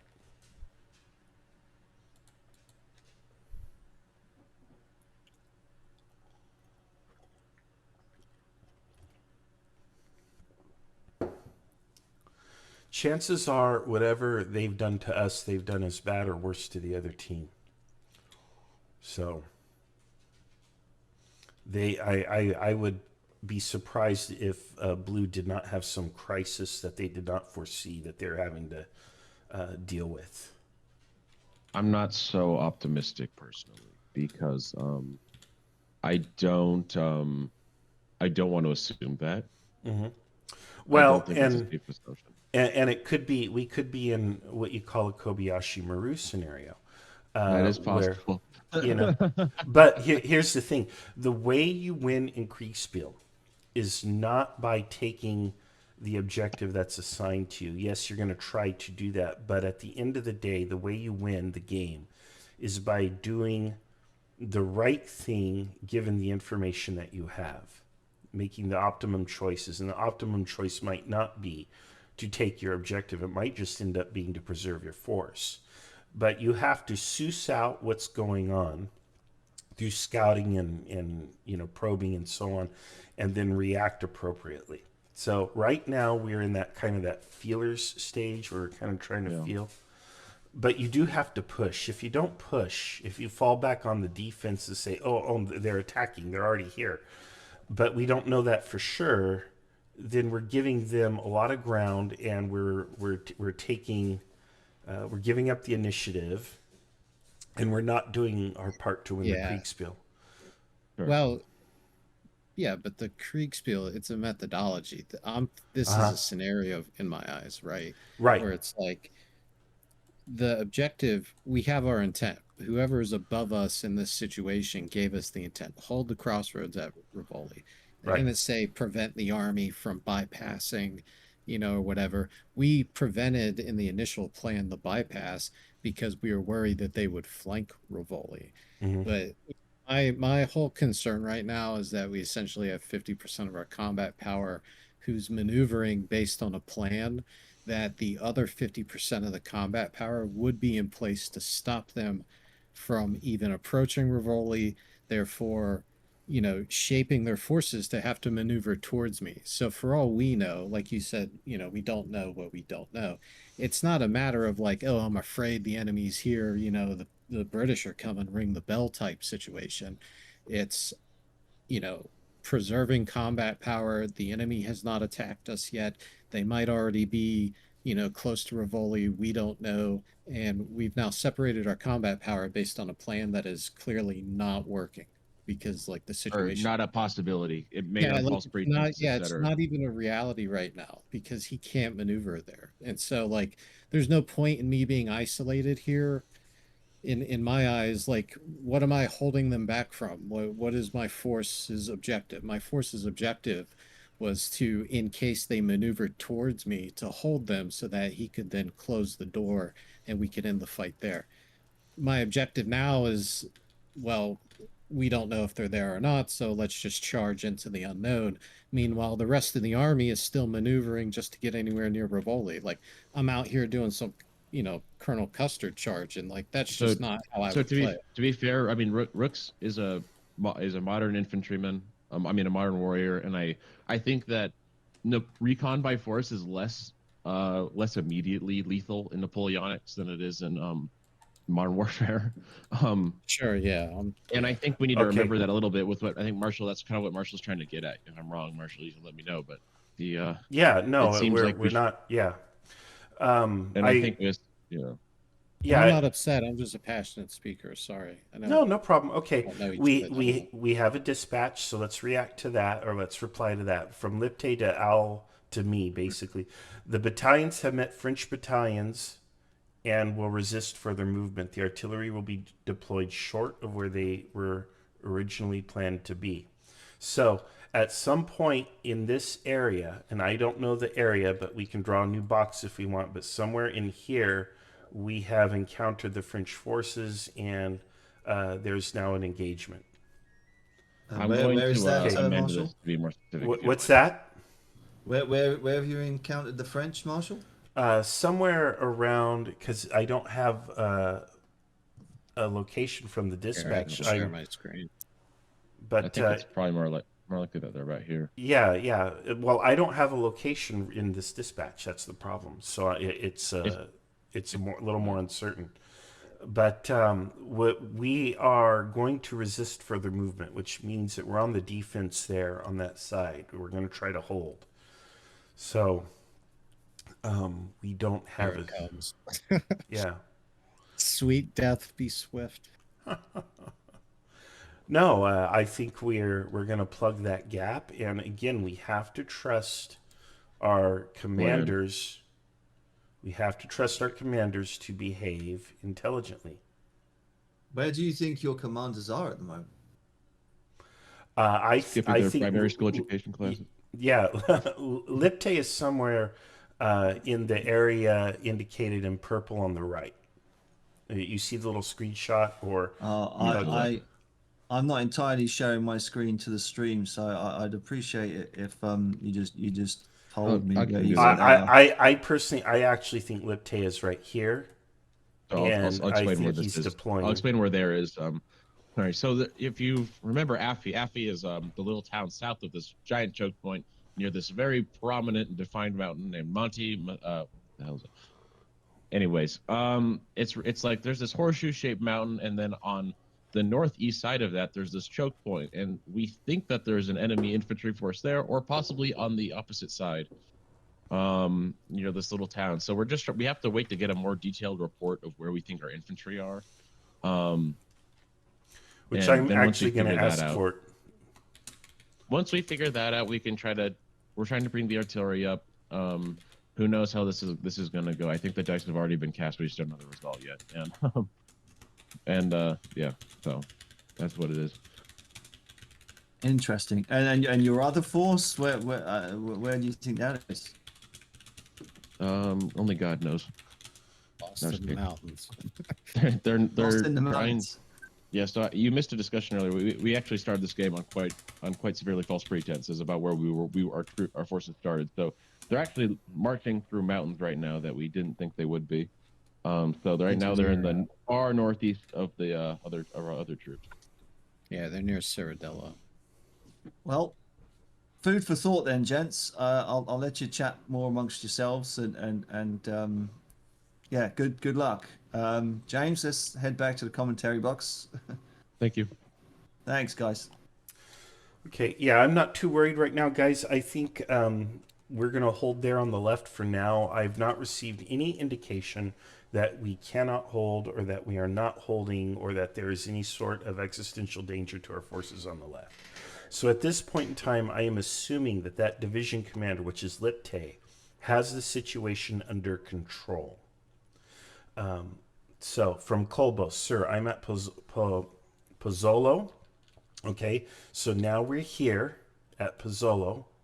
Okay, a French brigade is deployed in line northwest of Rivoli with the intent to hold the town.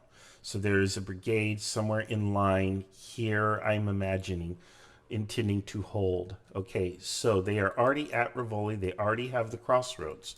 That's what I suspected was going to end up being the case. So what we need to do now, is we need to attack this position. You see the green lines? That's their deployment, more or less.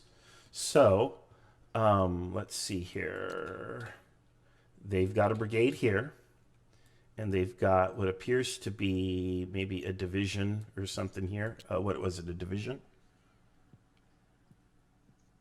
French brigade. Oh, no, they don't have a brigade there. They have a brigade here. Oh, that's even better.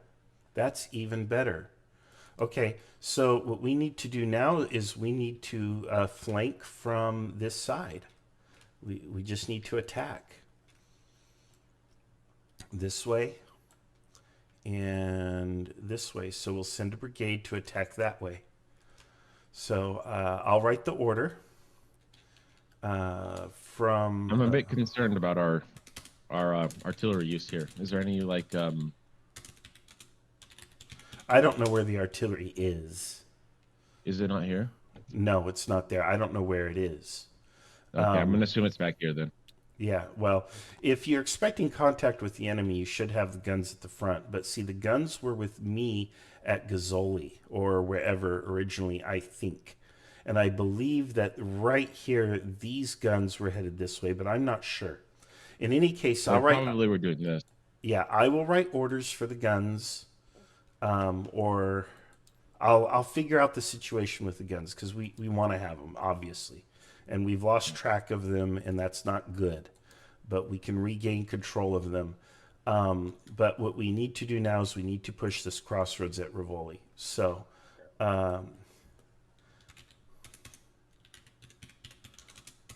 supported by the division to push off the French brigade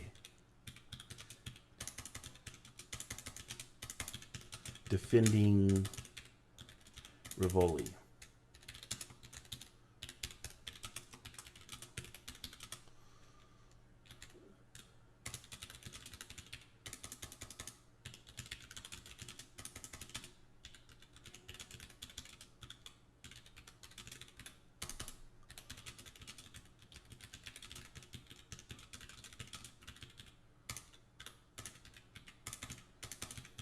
Okay, so here is the order. Please send 2 brigades forward, supported by the division, to push off the French brigade defending Rivoli. One will fix the enemy, the other will flank, while the division presses to the crossroads. All right, that's fine. That situation will develop, so let's see here. Okay, look, and we already have a screenshot here. I do not, oh, look, we have guns with them, and the guns are online and firing. Okay, so this is good. This is happening quickly, but it's good. It's all this news is good, guys.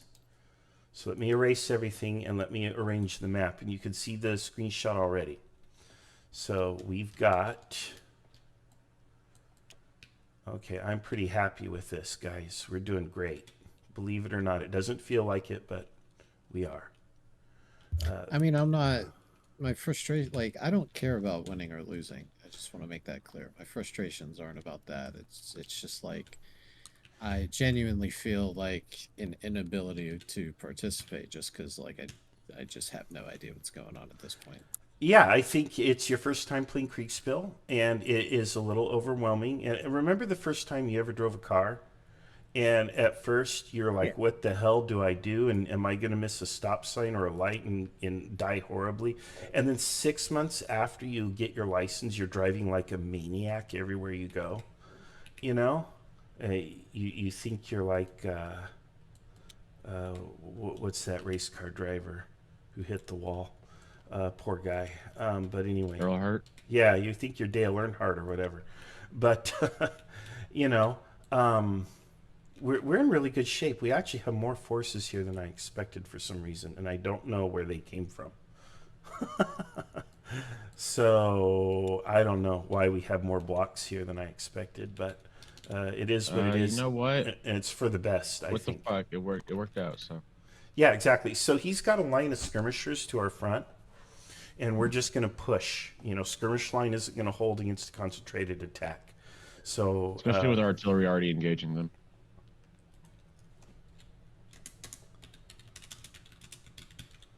push and flank. See, and because we moved the headquarters over here, because the headquarters is here now, we're getting screenshots. We're getting a view. Okay, Jan just gave me a laugh react, so that's not a good sign, but we'll see.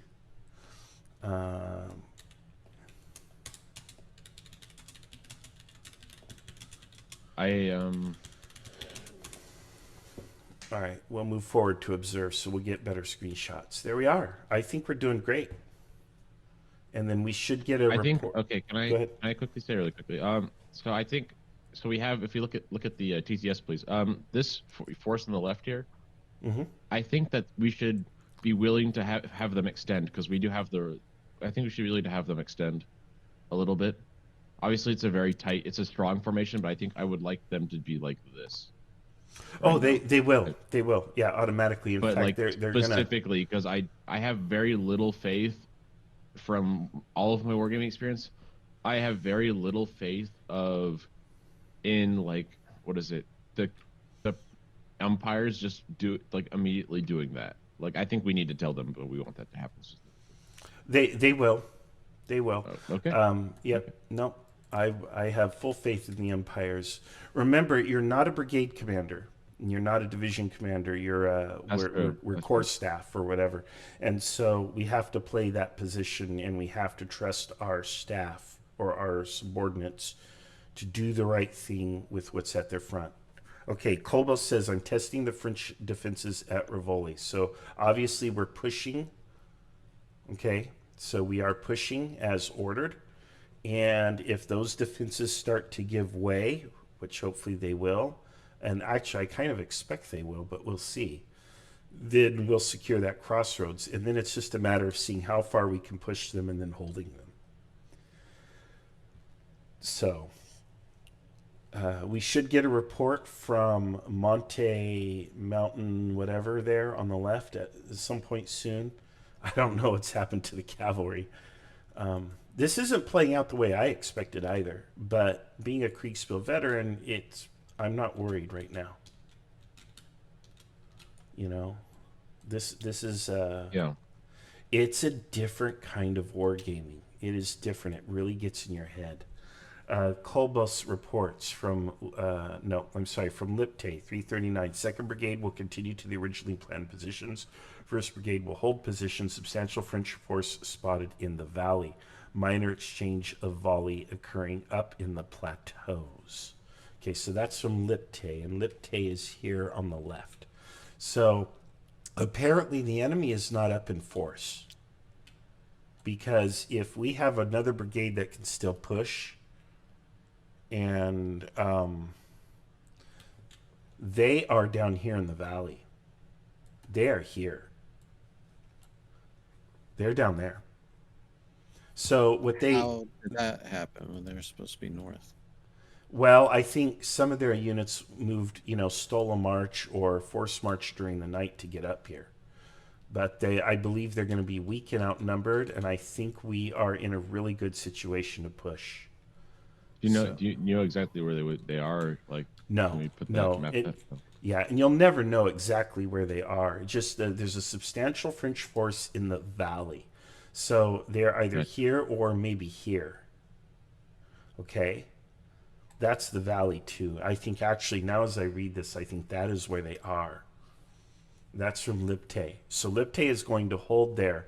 Now the question is, if they are here in large force, then we're going to take that crossroads and push them. In which case, we then need to make sure they can't flank on the left. So we need to be prepared to send reserves this way to hold. I'm honestly I'm confused because the last thing that he said before that was that we couldn't move anymore because they met French resistance. Oh no, the engaged after that. Yeah, the engaged troops are engaged and they're not going to move. But you see, we have this whole body of troops up here around Pozzolo, and we're against what I believe is a smaller force. It's a single brigade versus our division. And in fact, I think it's more than a division worth of troops we have there. So we're going to push towards Rivoli. We're going to take that crossroads from them. We're just going to brute force push them off. And then we will be able to push down to that valley or that little opening there, hold that, and then send the balance either on a flank march or in reserve, wherever. Yeah, I'm partial to doing this. My concern is that I wouldn't think they'd be dumb enough to let us do that. Yeah, they might not be, but that's okay. That means less pressure on the left. Less pressure on the left. Yeah. You might as well see, because like we said earlier, right? We can afford to make an engagement and then decide no. Mm-hmm. So, yeah. What's interesting, and maybe it's just experience, is that I could be completely wrong, in which case this is going to be the most hilarious thing. But at the same time, I think I have a handle on what's happening, whereas I think you guys are a little bit of like, oh my gosh, what's going on? It's moving too fast and I have too little information. which is really I think scary. it's the method. I just think it's the method that the information is like. Okay, so for instance, people being the brigade commanders, that was not explained prior, right? Or at least before Bryce and I came in. I think like they expected us to have played a few Kriegsspiels before because like obviously there's systems where we had a lot of assumptions based on other working experience that are different for this because it's its own thing and it's very homebrew, right? So it's like a lot of the things that happen are up to the umpire's discretion, and that's we're more used to a slightly more like rule or structured environment where it's like, okay, this is exactly how this is going to happen. You know this information for sure, and obviously Kriegsspiel is more of like a how do you interpret what we tell you and like how do you deal with that? I mean that's what you're trying to get at earlier, obviously, Marshall. Yeah, and So fundamentally, Kriegsspiel has always been, since the very beginning, it has fundamentally been an exercise about writing orders, clear communication. That was how it was initially used for training, was you have to write clear orders, clear dispatches. And that's really the big thing that they're teaching, because the fog of war is intense, even on a good day. And this is what you're into, and until I think you have a few games under your belt, the fog of war is just it hits you like a hammer the first few times. And again, it's like driving that car. You're 16, you're getting your permit, and you know it's like, well, are you going to go? And you're afraid to hit that gas pedal because you know you're trying to pay attention to everything, but eventually it becomes second nature. So now we have a general engagement here. There's an image with Kolbos here on the right. So now we are in a general engagement. And let me see if I can locate the exact position where it is happening. Is it there or is it on the other side? No, it's here.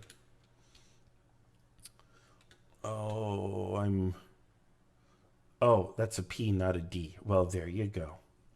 I'm looking at it upside down. The screenshot is upside down. Okay. And I'm not going to worry about the names on the blocks. He's got names on these blocks, but I'm not going to worry. So, oh gosh. This is kind of crazy. It's kind of funny because it's upside down, so I'm having to like do it all the other way in my head. Let's see here. If I put this block here, okay. You know what? There's more than one way to skin a cat.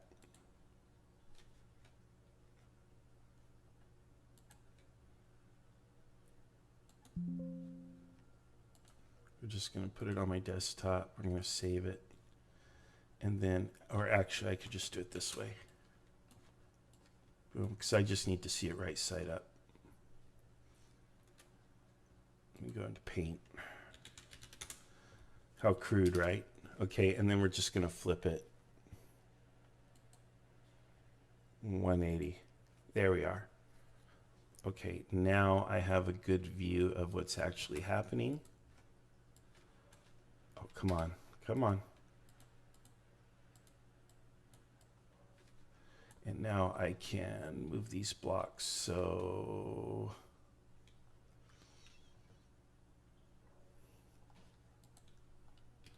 And then I can help if you want.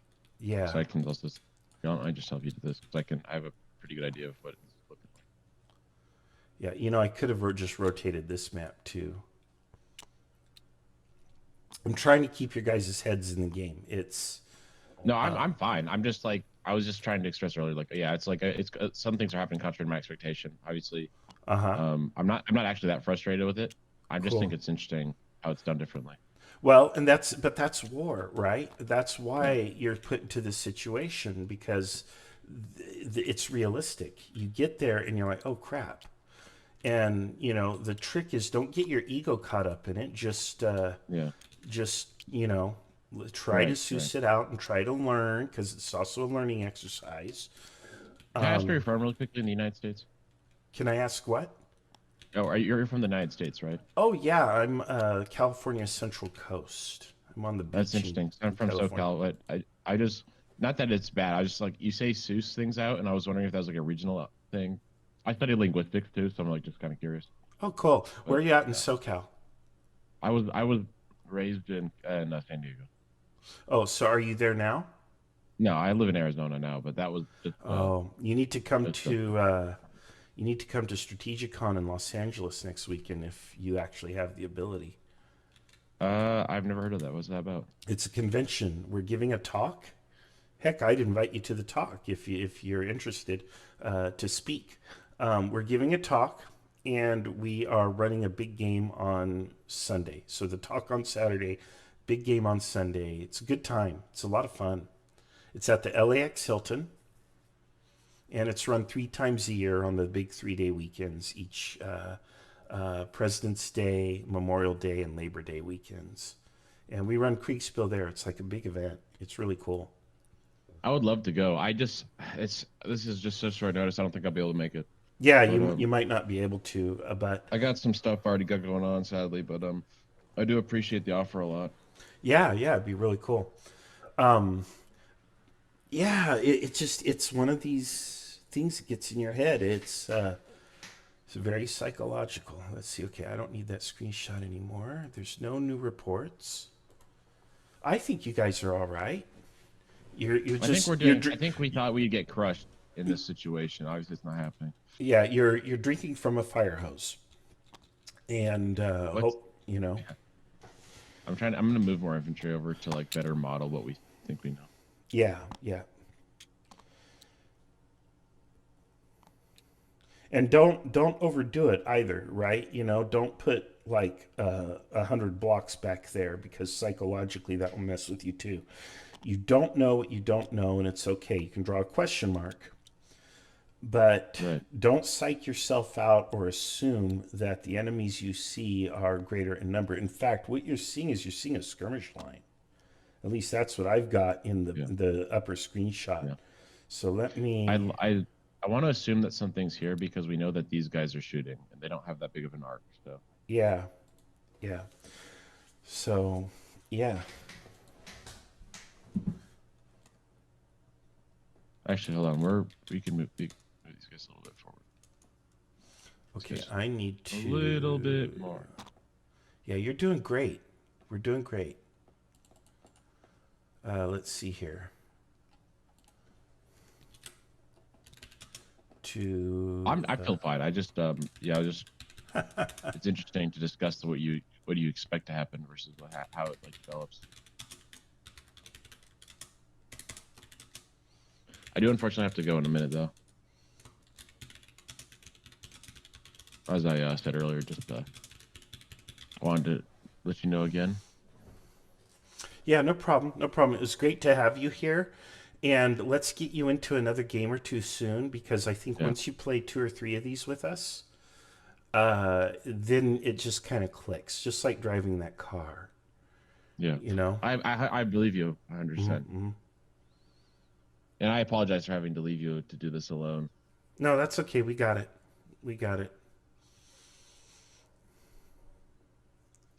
All right. I'm going to have to peace out. I appreciate all your help again, Marshall, and all your guidance. So, yeah, I hope you have a good game. Yeah, no problem. There's no game like this, man. I tell you, it's the most realistic war experience you can get as a civilian. And I feel, you know, with short of joining the military, so it's worth it. So come on back and we'll see you soon, okay? Yeah. All right. Yeah. See you, man. Thank you, man. Bye-bye. And Kevin, did you make it back? Okay, that's a negative. Kevin is AFK for a bit. All right.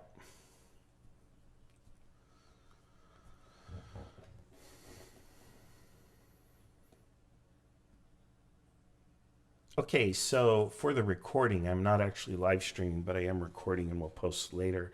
And of course, you'll just be viewing it as a recording on YouTube later. But I think the French are not so strong around Rivoli. Their Schwerpunkt may be here on the left. And we're going to keep pushing here to see what happens. We're going to at least probe. On the left, I don't have a lot of situational awareness, but I do believe that we may be facing the French Schwerpunkt there. And the concern I have is just from the number of blocks in the screenshots, we're not evenly divided. There seems to be extra units on the right that I thought were on the left, but I'm not entirely sure. And that's okay. Again, you have to be comfortable with uncertainty when playing Kriegsspiel or doing any of this kind of stuff. And when Kevin gets back, because he is a professional practitioner, I'd be deeply interested in hearing some of what he has to say about this. Now, has more of a modern perspective, but I do think that there are lessons in both time periods that translate pretty well. Kevin, did you make it back? No, that's Rice moving. Okay. All right.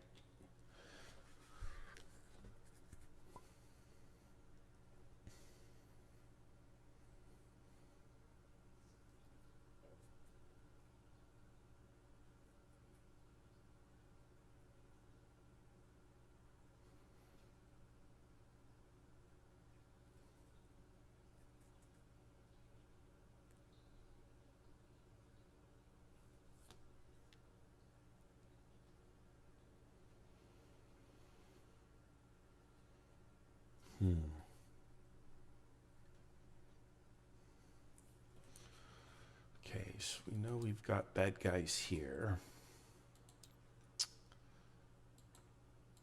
All right.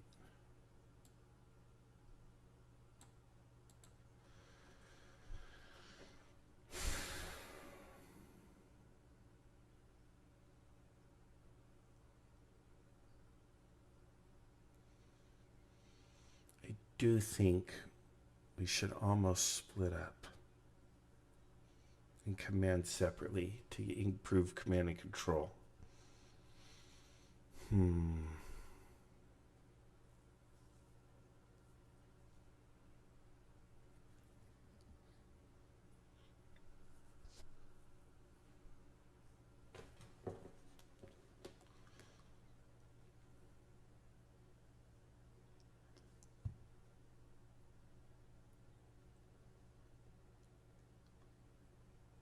All right, I'm back. Hey, Kevin, good to see you. Okay, so Kevin, as you know, I'm recording this, but it's not being live streamed. I'm going to post it to YouTube later, but for the edification of the public. Obviously, in Kriegsspiel, there's a tremendous amount of uncertainty and fog of war. As a professional practitioner, how do you model fog of war in the events that you do? So most of the stuff that we do at Marine Corps University is digital. We don't really do tabletop stuff. If we do, it's the OWS system that Mr. Barrick made. That just uses it by simple detection dice roll modifiers and counters that you flip over. But in the computer games, it really kind of depends on which one. So some of the, like if we're doing operational level stuff, then it'll probably model it with an actual fog of war where you can't see behind. Certain units have hex vision limits, so then you can apply modifiers like that. That's usually how it's done. We'll come back to that. I see Dave and James are in the Discord. Hello, guys. We have. How things going now? How's the battle looking? I think we're about to capture Napoleon himself. I have set a destination of Paris, and we'll probably be there pretty quick. We are pushing in Rivoli, or hopefully we're pushing. So my general orders are we're to kind of basically push, because I think the enemy is weak there. In fact, I'm of the impression that Rivoli is not their Schwerpunkt. I suspect the enemy Schwerpunkt is through Affy in that little valley around Mount Mossy. I can't read the name. Monte Mountain, whatever, up towards Grizzoli or Gazzoli or whatever. In which case, my big concern is that I think we're weak on that side, but I'm not sure. Once we start to push here on the Rivoli side and we start to see some success, I want to ride back over to the other side to get my eyes on the situation there and determine if we need to reinforce that position or what. It says here, the enemy seems to be pulling back the remnants of their skirmish screen. So that's on the right side in Rivoli. So that tells me that we may be correct. So let me just repeat my last order.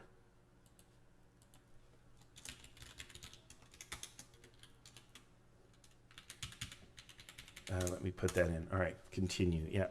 All right, so yeah, we're going to be pushing. So the enemy is falling back in front of us here. So I think that is either, I don't think that's their main effort. And so the big question I face now is, how long do I hang out here before I ride to the other side? And I don't know where all my artillery is. I've lost track of 2 of my batteries.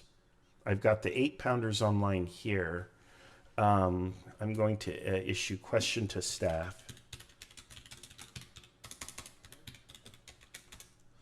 Where are my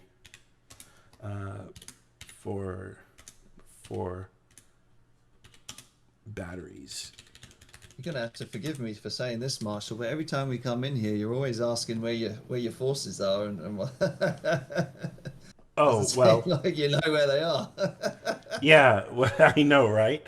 No, like the cavalry just kind of evaporated. I have no clue where they are, and I do see that I have a supply train here with me in the Rivoli Valley and 2 of my batteries.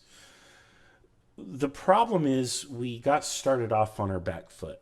We had a plan and we thought we were going to be able to deploy further forward. And so we gave orders in accord with that plan. And then when the game starts, we're being told, no, actually you're further back and the enemy is much further forward and your plan is basically useless.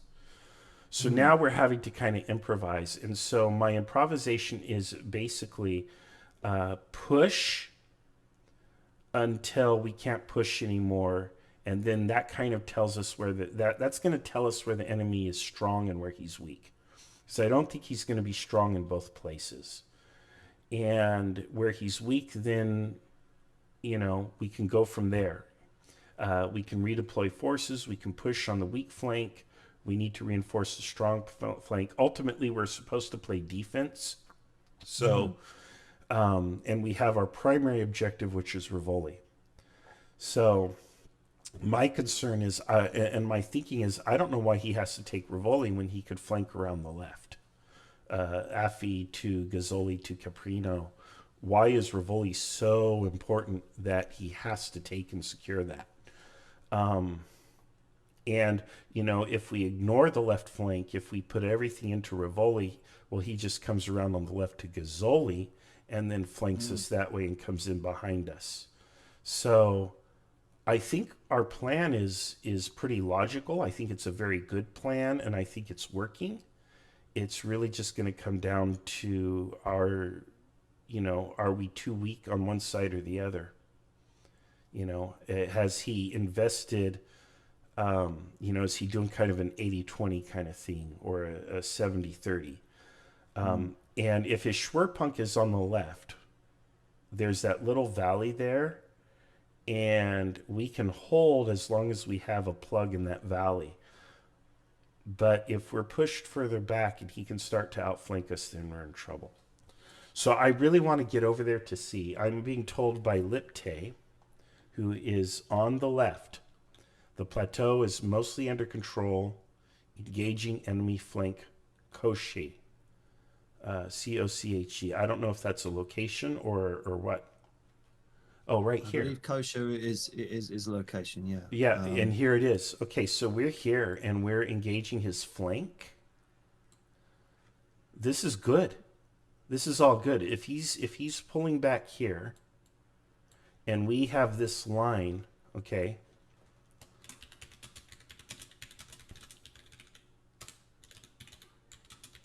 Maintain a reserve.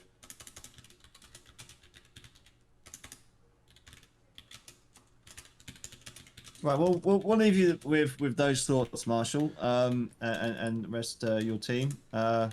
Thanks, guys. We'll be back momentarily. and me and James will take it back to the commentary box if you want, James. Yep, let's go. To Lipte, okay. Okay, so I'm telling Lipte on the left to hold the line on the plateau, maintain a reserve if possible, rotate as needed. I didn't even need to tell him any of that other than to just basically hold. But you see the blue line I drew? Yeah. If we're there, that's where we wanted to be, more or less. We're actually forward of where we wanted to be. And if we have more forces here on the right around Rivoli, then that's actually where we want those forces to be. So now I don't think I should ride over to Lipte at all. I could be wrong about the Schwerpunkt, and the Schwerpunkt is actually here on the right at Rivoli where we are, and that's all for the best. I do have a request from cavalry against enemy cavalry to the northwest from Kolbos. So northwest Kolbos, okay. Okay. To cavalry.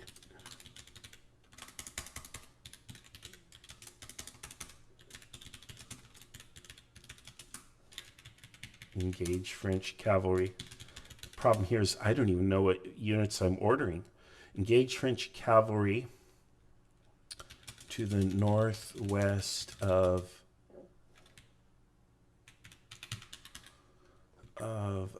let's see here. Kolbos is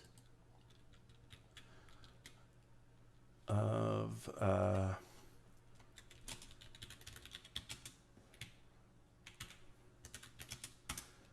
there we go. Okay, so I've given an order for the cavalry to engage. This is where I don't have that situational awareness because I don't have eyes on the cavalry, but they're there, which is just fine. I don't know what cavalry is being utilized, but oh well. Oh well, you know, at what point we're countering them and we're pushing them, I think we're in a really good situation. So we're going to continue to push here, and if he's falling back, we're going to push down to that opening. And I don't know what happened, but maybe the French really did have a rough start that was something like ours. Like maybe their forces were not all up and online, I suspect. Like they're waiting for the main body to still arrive. Yeah. So I think we're in good shape. Now, Kevin, we were talking about fog of war and how you simulate it. Do the officers, or I don't want to get too detailed because this is inside baseball and it's not everyone's business how you guys do everything. But I will ask, what do you tell people when the fog of war is messing with their head, or does it even happen? Do the people that you work with, are they so motivated and so well trained that they don't care, or they don't, you know, does the fog of war mess with anyone's head? It does, but kind of like the same way of, I guess, how I reacted earlier, where it's not an issue with the game. Like people don't get frustrated or tunnel vision because of a gameism. It's what we do at Marine Corps University, or at least what I do, is the professional military education. So the schoolhouse side of it. So they're getting educated on things like how to fight as a joint force, how to brief, you know, how to plan as part of a staff. And so how to officer, basically.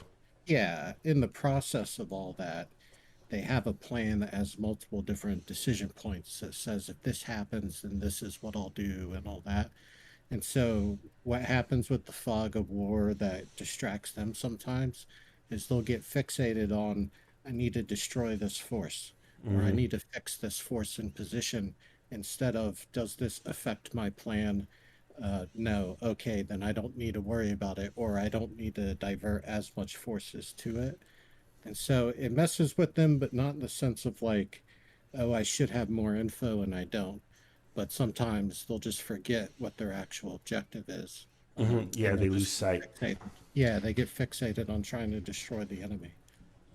So as a practitioner, would you say that I am either the best Kriegsspieler or the greatest Kriegsspieler of all time?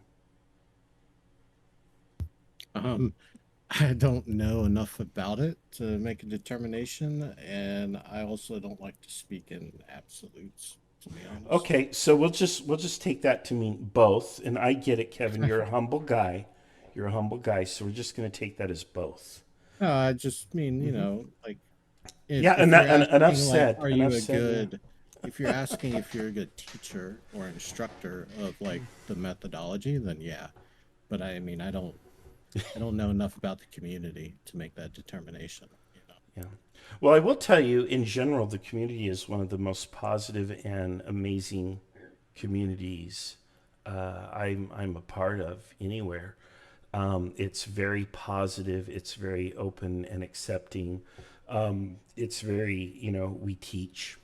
And in fact, that's one of my big things for the IKS is, other people, once they learn how to do Kriegsspiel, they're going to go off and they're going to start their own little communities and they're going to run their own little games and they're going to write their own little homebrew rule sets. That's great. I don't have an issue with that. But my thing is, I want the IKS to be the Vatican City, the Apple or iPhone, the gold standard of Kriegsspiel.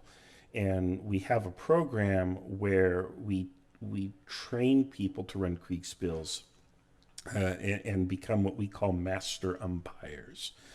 And we really do. We kind of want to be like the certifying teaching agency where we teach and then we certify that a person who has an IKS master umpire credential is then can be relied upon to run a top shelf, top tier Kriegsspiel game or event or what have you. And my goal in doing this is, if you ask me what does victory or success look like, someday I want to walk into a convention, sit down at a Kriegsspiel game that's being run by an IKS master umpire, and I have no clue who the hell they are. They don't know who I am, and we have an amazing time. And to me, that's the ideal. So that's where I want to get. So yeah, we're doing this for fun, to play. But yeah, there's a lot of, there's a professional side to this. There's, an academic side to it that I find very, very interesting. Yeah, I know there's a lot of students at the schoolhouse that would probably identify with this method. Like, there's some that are opposed to the digital wargaming side of things just because of a culture or a bias. And I think they could get behind, this type of Prussian Kriegsspiel, even if it was on TTS like it is now, just because it's familiar to them.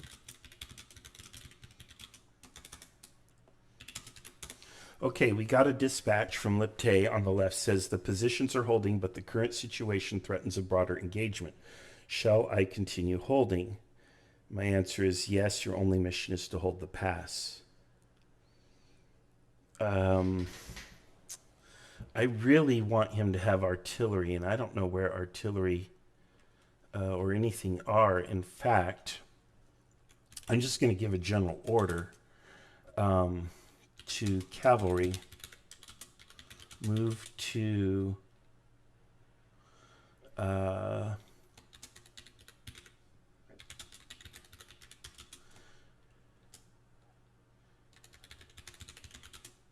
immediately east of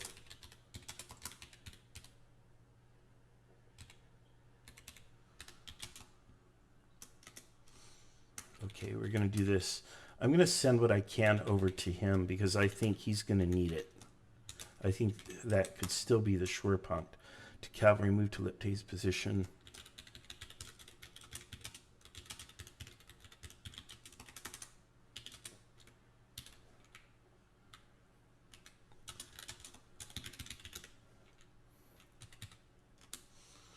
Okay. So I'm going to send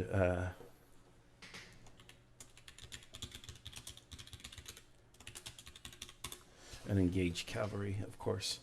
All right, so that's whatever. I don't know how much of that will happen, maybe none. So, I really think we're in a good situation here. And at this point, if they push through or kick our butt in any one position or another, then we'll go into our contingency plan, which is a general withdrawal. So See what happens. yeah. Yeah, I think all the big decisions have been made. And what's really cool about Kriegsspiel, and I think this is true, you can tell me if it's wrong. As a practitioner, you'd be the person to correct me. But my belief, my understanding is that a commander, like at the core level, like we're doing here, makes very few decisions on game day. They choose basically, how do I get there? When and where do we engage?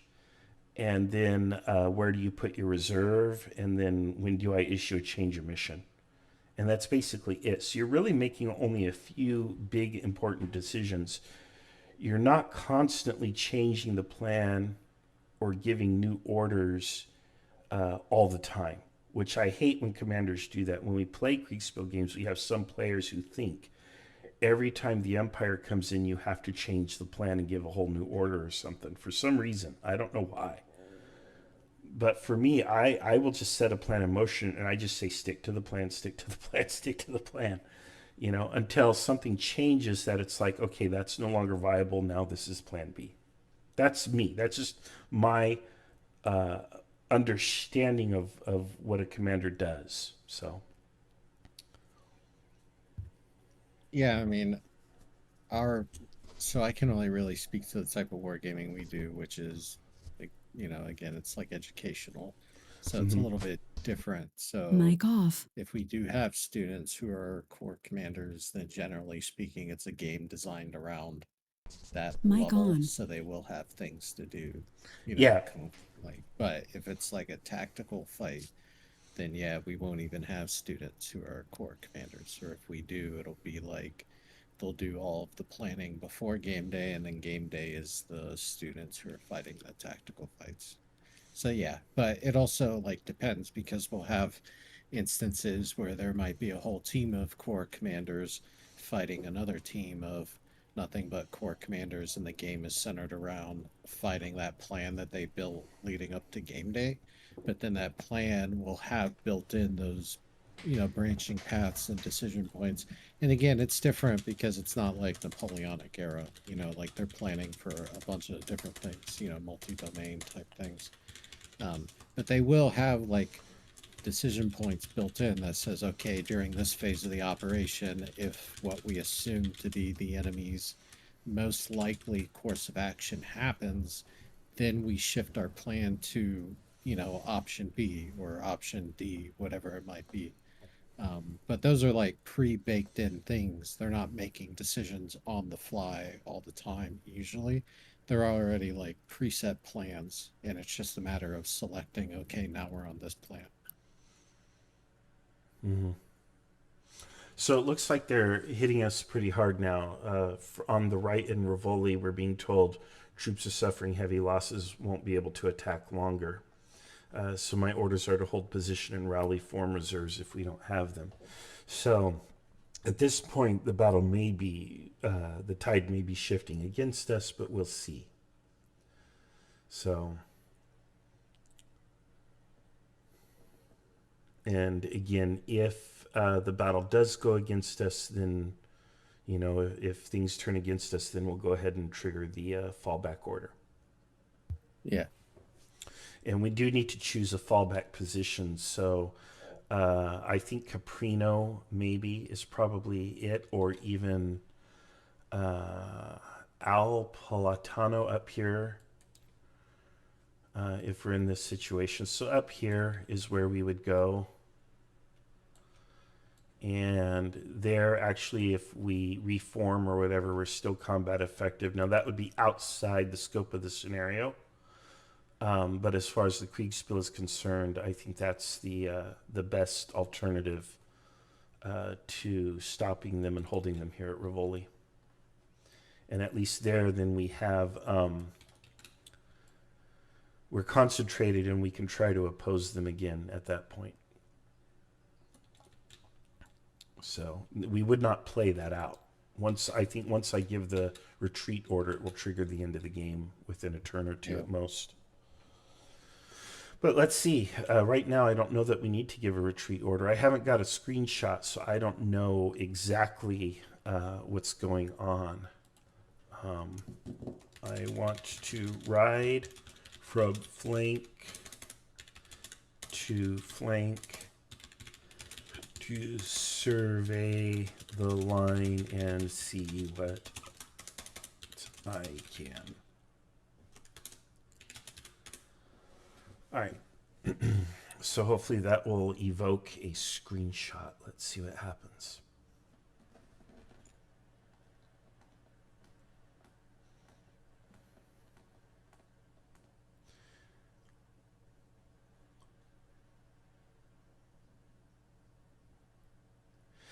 Yeah, as we tell people, you know, you're in command, not in control, especially at these higher levels. Today I was expecting or suspecting that we were going to play a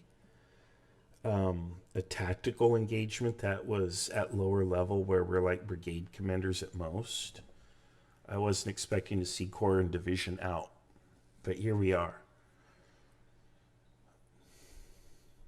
It would have been interesting to see something at that lower tactical level. That would have been compelling. Yeah, that's what the document had made it seem like.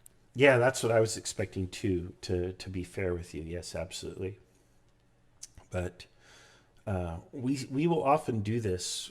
For some reason, we do this a lot. This seems to be a common thing that we do, is we'll put you in a situation, or we'll tell you we prime you to expect one thing and then we surprise you. There's always a twist or a surprise. What I call turning a scenario 90 degrees. So if you play Gettysburg, and where that comes from, when you play Gettysburg, if you play historic Gettysburg, everybody's going to basically parrot history, more or less.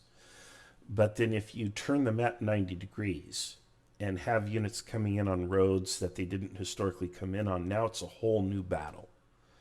And so, Yeah, you know, I it's think a whole there's new just a test. difference. Yeah, I think there's just a difference of culture there. And I Mhm. don't mean that to say that like one way is better than the other, because there is no like best way, right? Yeah, it's just But I different. think for me, coming from like a very educational, where like we do build scenarios that are hypotheticals, like what ifs, but we like, for us, we always prime the players to know that. So for instance, we did a scenario from World War II at one of the schoolhouses, and it's all unclassified, right? So there's no like issue here. Um, but it's Singapore sling. So like, what if we did, invade Singapore during World War II and all that? Well, luckily, we had a Japanese officer in the schoolhouse who was like, well, let me redo the order of battle to like what we had and how I would have done it for a better threat. And so we do that. We'll put twists in our scenarios, but we always prime the players. Where, for me, I guess coming into this, where I was coming in as a replacement to try to fill in, so that like, you guys weren't down a player. So I was trying to get as best prepared as possible as I could. So coming from the background of like everything structured and according to plan, reading it, trying to do my part, and then when it does the 180, it's less of like, it's not a gameism for me. It's just like, well, I'm just trying to like, be prepared here. And it just feels like it's a disservice to the onboarding process. But now that I have the context, like, it makes a little bit more sense. It's just like, if I had the perception, that was going to be a thing, I think I could have been a little bit more mentally prepared for it, instead of like, okay, now I don't understand anything. Mm-hmm, mm-hmm. No, What's going on, guys? Well, the battle seems to be turning against us, maybe. We're not sure. Over here on the right, I've adjusted our position according to my latest screenshot, and it appears that we no longer have the juice to push the enemy. So the enemy is likely going to hold that crossroads for the time being. I've also heard that there are French dragoons in the pass west of Pigra. Now, I don't know where Pigra is, but I think it's here, right here. If I draw on my map, I think this is Pigra, and I think they're here. I don't know how French dragoons got all the way around back there. West of Pigra. I don't see another candidate for Pigra. But in any case, I've given orders to the Lancers to try to, oppose them. And if need be, they may come through and we'll just have to form squares and fight them off. I don't want the Lancers to be squandered fighting against cuirassiers or dragoons, but So have you've given some orders to your Lancers already? yeah, I've told them hold the dragoons if possible, but not at hazard of your command. And for some reason, he said dragoons, but then I was assuming they were cuirassiers, but no, they're dragoons. So we could probably push them, with the Lancers, but why? Like, how do you think it's going on down near Affy? As far as I know, we're holding. In fact, at one point, we were kind of working an enemy flank. Now, we just need to hold that. We don't need to actually push. So I figure if we push, we're just going to burn, powder, when really we just need to hold it. So I don't want to, go hard at that and then have that flank collapse because we pushed too hard. But at the same time, we're in a situation here on the right. Now, if let's say on the left we were doing well, we could try to push. I don't know. This is a question for Kevin and I to sort through, because we don't know how we're doing on the left. If we have the preponderance of force on the left, we could push and threaten the enemy flank and rear. And that might be our only path to victory at this point. And what's in front of you right now? What do you think's in front of you? Enough French forces to stop us. We're not able to push anymore. So and what do you think you're going to be doing in the next, say, 20 minutes? Well, I think we need to get a report out of Lipte to see if he feels he can push or not. If Lipte cannot push, and if we cannot push here at Rivoli on the right, then the logical order is to fall back to a rally position at Caprino and Al Palatano and preserve what force we can. Because, there's no sense in squandering our force trying to take a crossroads that we're not going to take or that we won't be able to hold in the future. So, yeah, if the situation does not appear that we can push to that crossroads, then I don't know why we're, I don't want to squander the force. That's all. So interesting. Yeah. So I don't think we're defeated. But if we can't push to that crossroads and hold that crossroads, we can't achieve the mission objective. And if we can't achieve the mission objective, either by flanking him on the left or pushing to Rivoli, then we need to fall back. So, when you go to the bathroom, you either need to go or get off the pot. That's right. James, do you have any questions for Team Red here? I guess one question: Have you considered shifting forces? You kind of split in two. Have you considered moving forces from one side to the other? I've thought of that, but I don't know that those forces would arrive in a timely fashion. And until I have a better update from Lipte that tells me that he's either strong or he's weak, moving forces from one side or another, it's 6 in one hand, half a dozen in the other. In short, the problem is I don't have enough situational awareness to make what I think is the correct decision one way or the other. My cavalry is, I don't know where. I've still got 2 batteries that I'm missing. So the problem is being unable to kind of sort everything out. I don't have the situational awareness I require to make decisions like that. What's the communication delay timing between you and Lipte for where you're at right now? I'm not sure. I don't have a pocket watch, so I actually don't even know what time it is right now. Oh. but I imagine it's short enough that we can give reasonable orders back and forth. But as far as saying let's send 2 brigades left or right, yeah. That's taking 2 brigades of power offline where we are opposing, we're engaged with the enemy in both sectors. If we have extra force on one side or the other, we need to be pushing.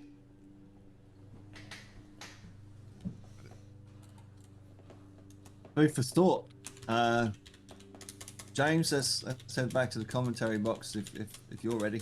Okay.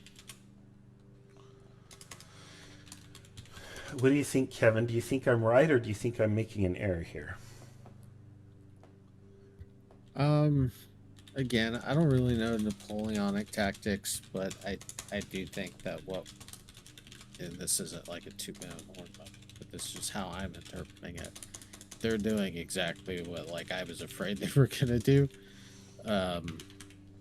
Like if we had withdrawn the force on the left, like 2-3 turns ago, to the points to block the pass, I don't think the Dragoons would have been able to flank and we would have been joined up.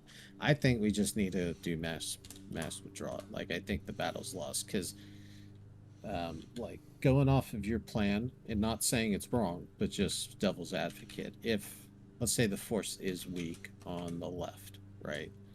And we're able to push through it and basically cut off the rear lines. We still have Dragoons in our rear, and we still have a force that's strong enough holding up the objective that we were supposed to take anyways, that like with the time scale, just thinking of maneuver and how long it would take, I think they've won already. And I think the objective here is to preserve our force. Mm-hmm. Now, how we do that, I'm not really sure, just because like the force on the left is pushed up farther than the force on the right. So I'd be, again, this is me like not knowing the tactics and all that, but just in my brain, if we move the force on the right back before we move the force on the left, then all they have to do is set up a screening force and then encircle and destroy. So we have to move the force on the left first. I'm just not sure how we do that. And I'm also not sure, like, it's the Dragoons by themselves or not. So yeah, I think on the left might already be destroyed. I think they're by themselves probably. I don't think, because if there was a larger force, then we would have been encircled. So I think he just got Dragoons past us somehow, somewhere, and that's fine. But I don't want to be too rattled by their presence because, in a way, they're the ones who are actually cut off, not us. So I've got Lancers that can dispatch them if needed. And if they decide to attack, we can form squares and repel them. I'm not worried. They're Dragoons. They're not even... If they were Cuirassiers, I'd be a little more worried, but I'm not. I think we're okay for now. We have time to get a report back from Lipte and see his assessment of the situation. And if Lipte does not feel he can advance, and we don't feel we can advance here on the right, then we need to fall back. But it looks like we're largely disengaged along the line. Let me see. What is this token? What does that indicate? I can't make it out. There's a little token there, and I can't make out what that means. It's a supply. Is it? Okay. Yeah. All right. Yeah, I'm not sweating it too bad yet. We'll wait. I don't want to put my mind in retreat mode before we should be in retreat mode. Otherwise, we give up a situation where we're actually winning because we psyched ourselves out of winning, into losing. Yeah, I just think this goes into the whole, like, what's the mission here versus destruction of enemy forces. Is like, the mission's already failed in my eyes. This is one of those, like, when we, I guess, talk about commander's intent, is it's like, okay, we were told to, seize the crossroads and block the south. Well, that's unattainable. So now we have to change the plan to what is attainable. Mm-hmm. And I think what's attainable is force preservation over basically like the longer we sit here trying to make a risk assessment on whether we can do a counterattack anywhere, the more dangerous it becomes for our forces, who are already not being able to hold. Yeah. Well, I do think I agree with you, but I think honor requires that we make an attempt. And we have allowed them to, they have fallen back. Our artillery is still firing, but our infantry is essentially rallying. Let me get a status report from what is this commander? I just think it plays into the whole thing. You're the twist that you're trying to do, or that you say, right, is throw a monkey wrench in there and see how people react. Well, this is a tactical engagement, yeah, but I'm assuming there's going to be a larger discussion about, educational stuff, analytical stuff, what have you, however you guys do your debriefs in the Kriegsspiel. But the other picture here is all over. Too. All over. All Here right, we Brigade are. Lovely is able to attach infantry artillery to aid friendly cavalry vicinity coaches. Should I send? Go I ahead and don't send think it. it matters anymore. Last order. We are calling the game at this point. All right. All right. Do you have a table we can join?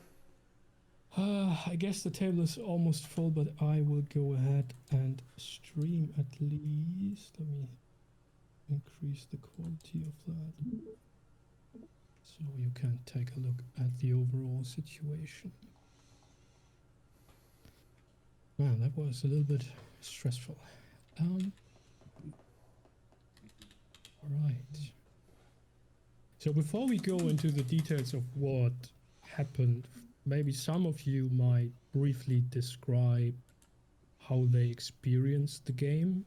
I mean, not concerning the tactical development, but just how you receive what happened, the pace of things, and so forth. I'll jump in real quickly, just because the last time that I had the opportunity to play this, I was commentating, and the individuals that we had that came to play were all separated out into their own channels, and communicating with each other was much more difficult. I think the fog and friction element was, I don't want to say higher, because the confusion in this game was still there as well. But I heard from a lot of members afterwards that being so disconnected and jointed away from each other was a little difficult for the playing and the pace of the game. And I was kind of anticipating that same setup for this game. And then when I found out that I was actually getting a headquarters position with two other individuals, I was like, oh, this will be interesting to see how it worked. And it was a lot of fun. The pace of the game was quicker, the engagement of the game increased, and I really liked this setup. So it was different than what I had witnessed before, but I really, really liked this because the pace of the game just felt much faster, and it was great to chit chat with some incredible people while I played. So I really enjoyed it. I'd echo that. I had two very gracious teammates who put up with my stupidity, and it was a lot of fun. And the limited intelligence, we would often, make up where the Austrian units were, and surprisingly, they weren't often where we thought they were, and that was just a lot of fun. All right. Okay, that's great. Yeah, that's one of the reasons why I did the sort of a rewrite, even though that's still a work in progress of the historical rules, because I think the engagement, especially if it's one of your first games, is a little bit higher compared to being isolated from everybody else. I can tell you though that on the umpire side, it was quite stressful to keep pace with everything what was going on, even though we had the brigades assigned to individual assistant umpires. They had a lot of combat rolling to do, and I was constantly going back and forth with the messages and trying to keep track of that. Great job, because my sense was the information came in easily, fast enough to keep it interesting, and it seemed like most but not all our orders seemed to have gotten executed, which seems to me realistic that not all of them would be. Yeah, we had one or two that didn't quite make it to the unit they was supposed to reach. One of the Habsburg messages got intercepted by the dragoons up here, but they weren't really able to report back to the French headquarters and so forth. Okay, great. So then let's go through the situation as it was.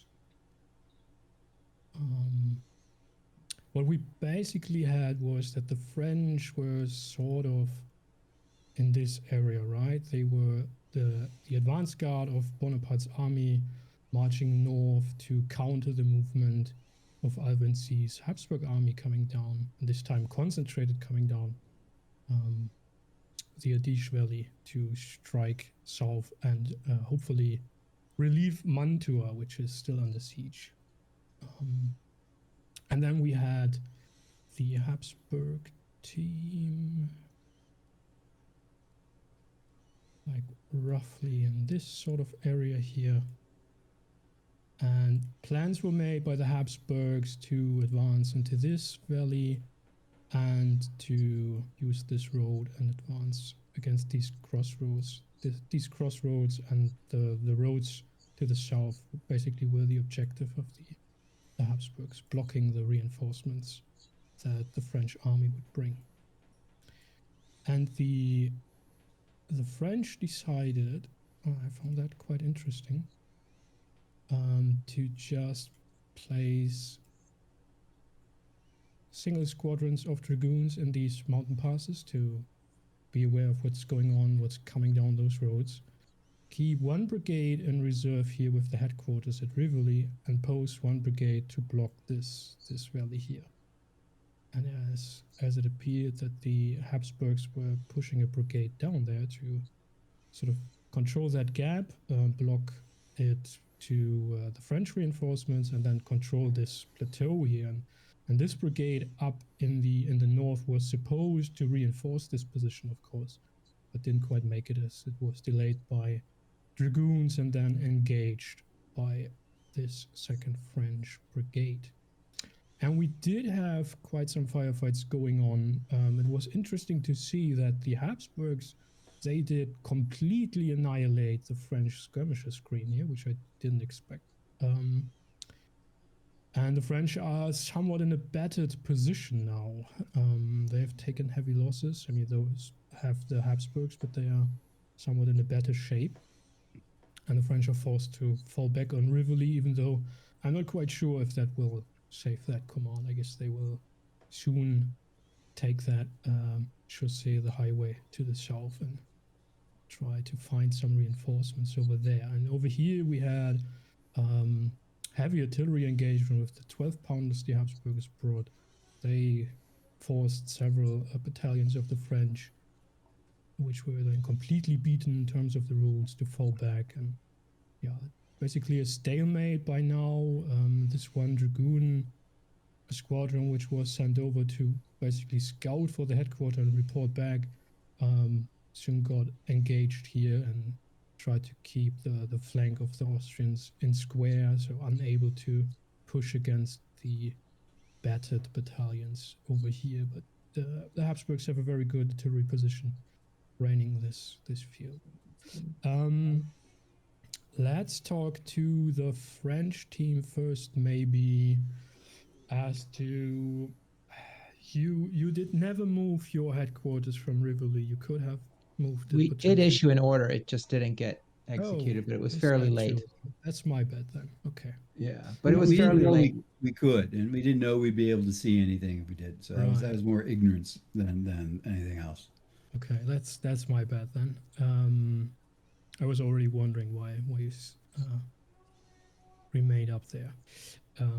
As you said, it created sort of a delay, especially in communications with the Southern Brigade. But then on the other hand, you did get immediate reports from what's his name again, Sando, and were able to assess the situation. I think our feeling was that Lebley, the other brigade at Afi, seemed to be doing all right on his own, holding his position. and Rivoli was a direct order to hold Rivoli. So I think we did favor staying close to the Sando Brigade with our headquarters. Absolutely makes sense. Would you, in retrospective, have made different decisions? No. We did everything right. We did everything right. We were actually talking about as a group earlier on in the game. We had actually issued some orders to the brigade that was issued to Afi to go up farther north and to cut across the pass to Coletto. Because I think as a group we thought that the origin of the Austrian enemy, or at least the majority of their party, might have been much more northeast than it was. I had no idea that they were coming from the other side of Gazali. So when we finally figured out, wait a minute, that brigade's not in the pass, that's not where they think they are. Thank goodness they're still in Afi. We were like, wow, we're really, really happy that they either never got that order dispatched or completely chose to ignore it because they were engaged with the enemy, which was pretty nice. So obviously the only thing I would have done different is had better intelligence, so that I think we could have focused our forces more in the other direction. But with there's no way I think we could have really known that. So I think knowing what we did, and with the current confusion that was set, I think we're really happy by having our force established at Afi to defend, having a force at Rivoli to defend, and holding that position. Though it might be battered, we're still holding it. And I think we feel pretty good with that. Yeah, I concur with that.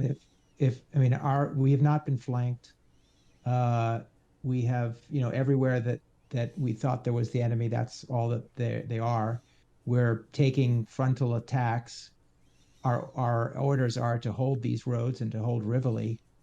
And if in the end we're too weak to do that against frontal assault, then we did our utmost. Looking at the map, I feel like we are achieving our mission. Yeah, I think our dragoons were probably our most valuable players because they're tying up a whole bunch of Austrian cavalry in the rear, which would not have been particularly helpful going on our flanks in Rivoli. So I think we were lucky there, but I think there's an awful lot of luck in our deployment. Yeah, that's a fair point. And let's go over to the Habsburgs. I think only Marshall is left of that team.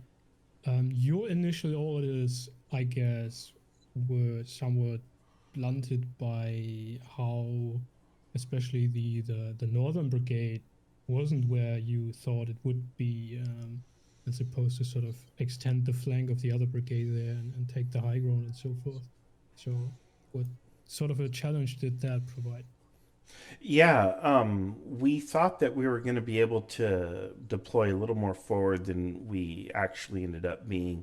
So we kind of started off on our back foot.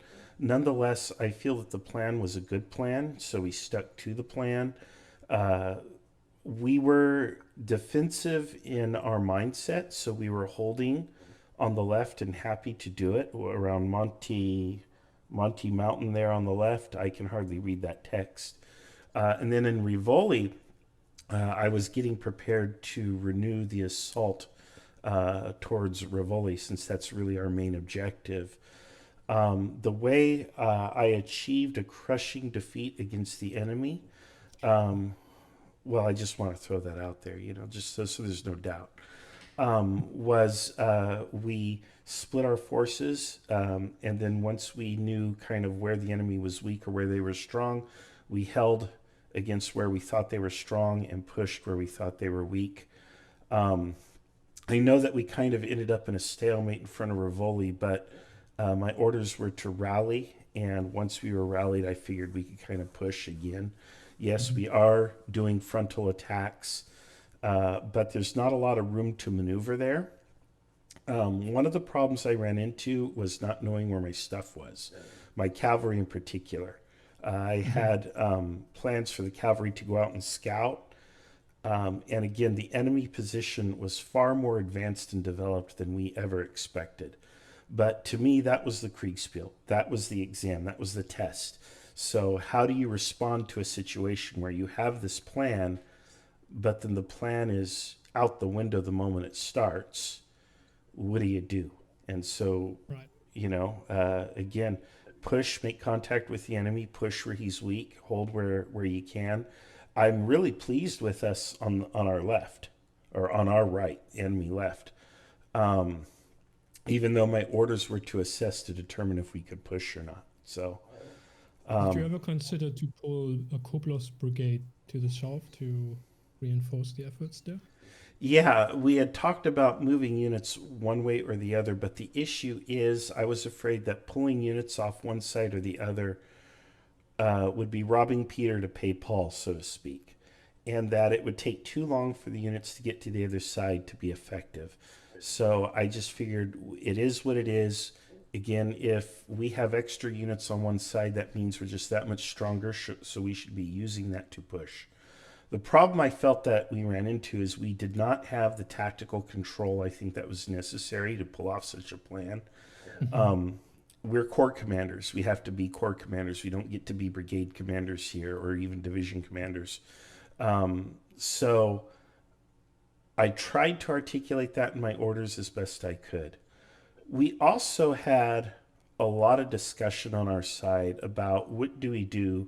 Are we losing? In fact, right from the outset, I think the cage got rattled and there was some concerns that we were losing from the outset, or that the situation was not what we expected it to be. What do we do now?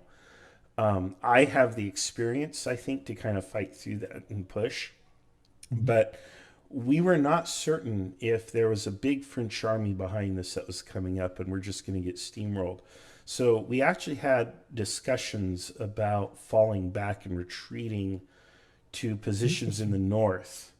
But while my comrades, I think, were pretty much there, they were ready to give that order, I was not. And my contention was we don't know enough about what we face, but they don't seem to be pushing us. So that suggests to me that either we're the stronger of the two. At the end of the day, I think I didn't want us to talk ourselves into defeat. And I'm glad that we didn't. Of course, I don't know if this is technically a French victory or a Habsburg victory, or maybe it's neither. But I didn't want us to talk ourselves into defeat. That being said, had the French started to push on us hard and inflict losses on us, we would have had no choice but to fall back, because the primary objective, which is at Crossroads, is already in their hands. So that's an issue for us. Anyway. Right. Yeah, I'm not quite sure who would be the winner in this situation either. I guess, I mean, it would probably come down to how long the French can hunker down in Rivoli and then maybe get out through the hills there, and then by then hopefully more divisions arrive to reinforce the position there. But yeah, who knows when they will arrive, right? So okay, let's maybe hear some of my assistant umpires, your impression of how the game went, maybe some opinions on the orders that were given, but also on the system, as for all of us that was the very first time running this one. And we already chatted throughout the game a few times about things that could be more streamlined, of course, and where the tracking could be more simplified and what have you. Any opinions on that?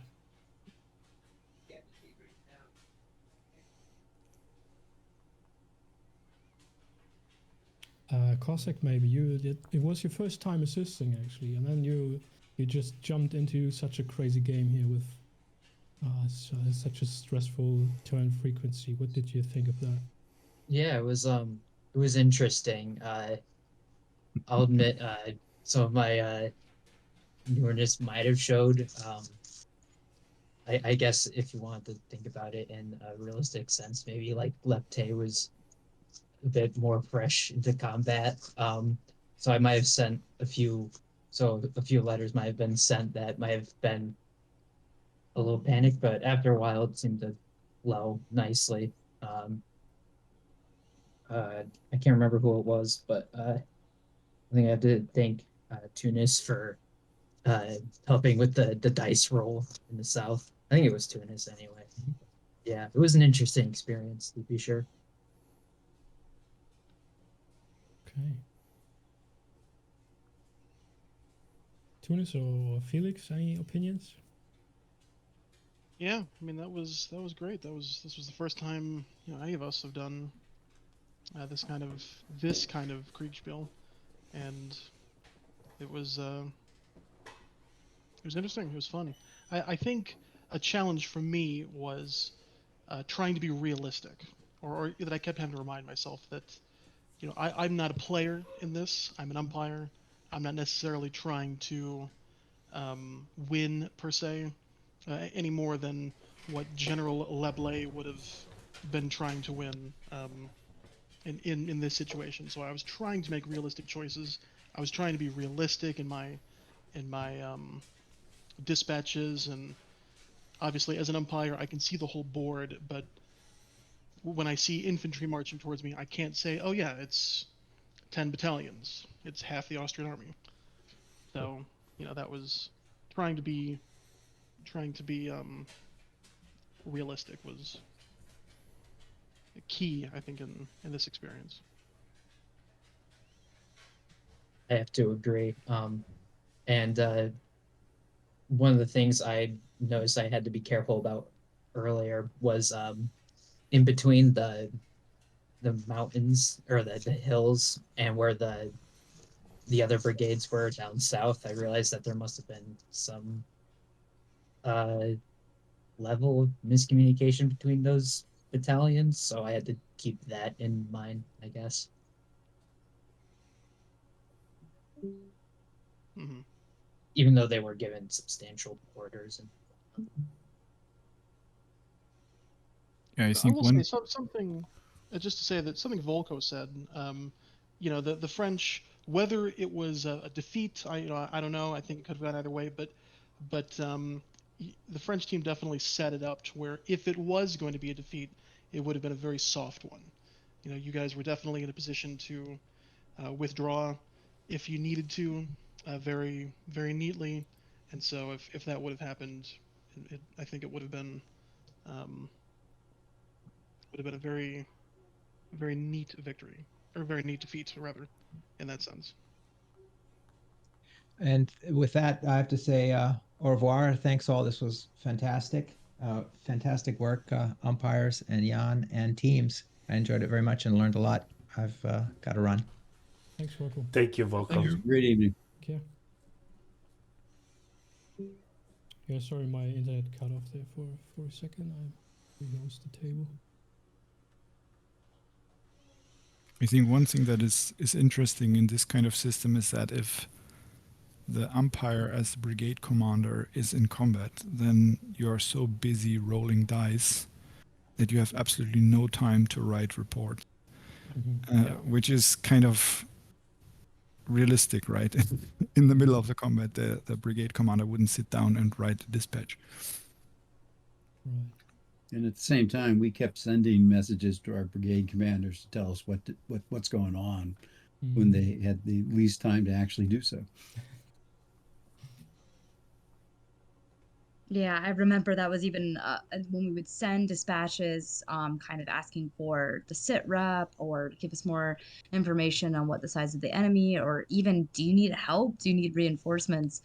We kind of considered while we were sending those orders, based on the brevity of the messages that we were receiving back, that they weren't really in a position to provide fidelity or precision of detail that we were looking for to try to support them, and kind of just protracting the chaos, I think was really well done.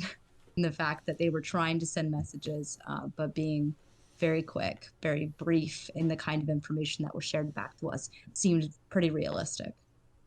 Your haiku battle reports were very. Yeah, maybe That's often something you need to rein in when you're an umpire, for players. The people on the battlefield, you're sitting on the back of a horse with a lead pencil. You got bullets flying all around you. You might be galloping, so writing a novel isn't exactly an option. Yeah, I guess Thanks, what Joe. would relax the situation a little bit would be doing 4-minute turns and then sort of still track the messages in real time, but I'm not quite sure how that would work out. Well, I didn't have the stress of being an umpire. I like the real time aspect because in a lot of games you have this false sense. Well, it's the next turn, so I don't have to think until the next turn. Here, stuff would come in, or we'd see that Jan is typing, and then we go, oh, is it good or bad? And I really liked that. That was fun. Um, the thing that I think we faked ourselves out is in our own map we had our units and we would move them, but we'd move them where we'd want them to go, and very quickly where we wanted them to go and where they were became clear to us we're not one and the same, and so we created this illusion of precision that just didn't exist. Mm-hmm. And yeah, I mean, even as a commentator, going backwards and forwards between the rooms, I mean, it was very interesting to see how not disconnected, but I mean the fact that the difference in time for information coming back to command and how to react. I mean, you know, by the time you got the information, it was already out of date, and what you were doing next, and how, I guess, behind the curve you can really get very quickly. And you know, even me and James kind of touched upon, you know, that's one of the reasons why maintaining the interior lines is so important, and you know, making sure that that information gets passed along quickly. But no, it was fascinating to kind of comment on and to observe and be that kind of eye in the sky. You know, I encourage you all to go watch the tape. Great. All right. And I'm gonna post my recording, assuming it came out right. I don't know if I did OBS correctly, but if it came out correctly, I'll be posting that as well to YouTube. Mm-hmm. Okay, cool. Well, then again, thank you very much for joining us today, be it as player or be it as assistant umpire. Much appreciated, and we hope to see you in another game very soon again.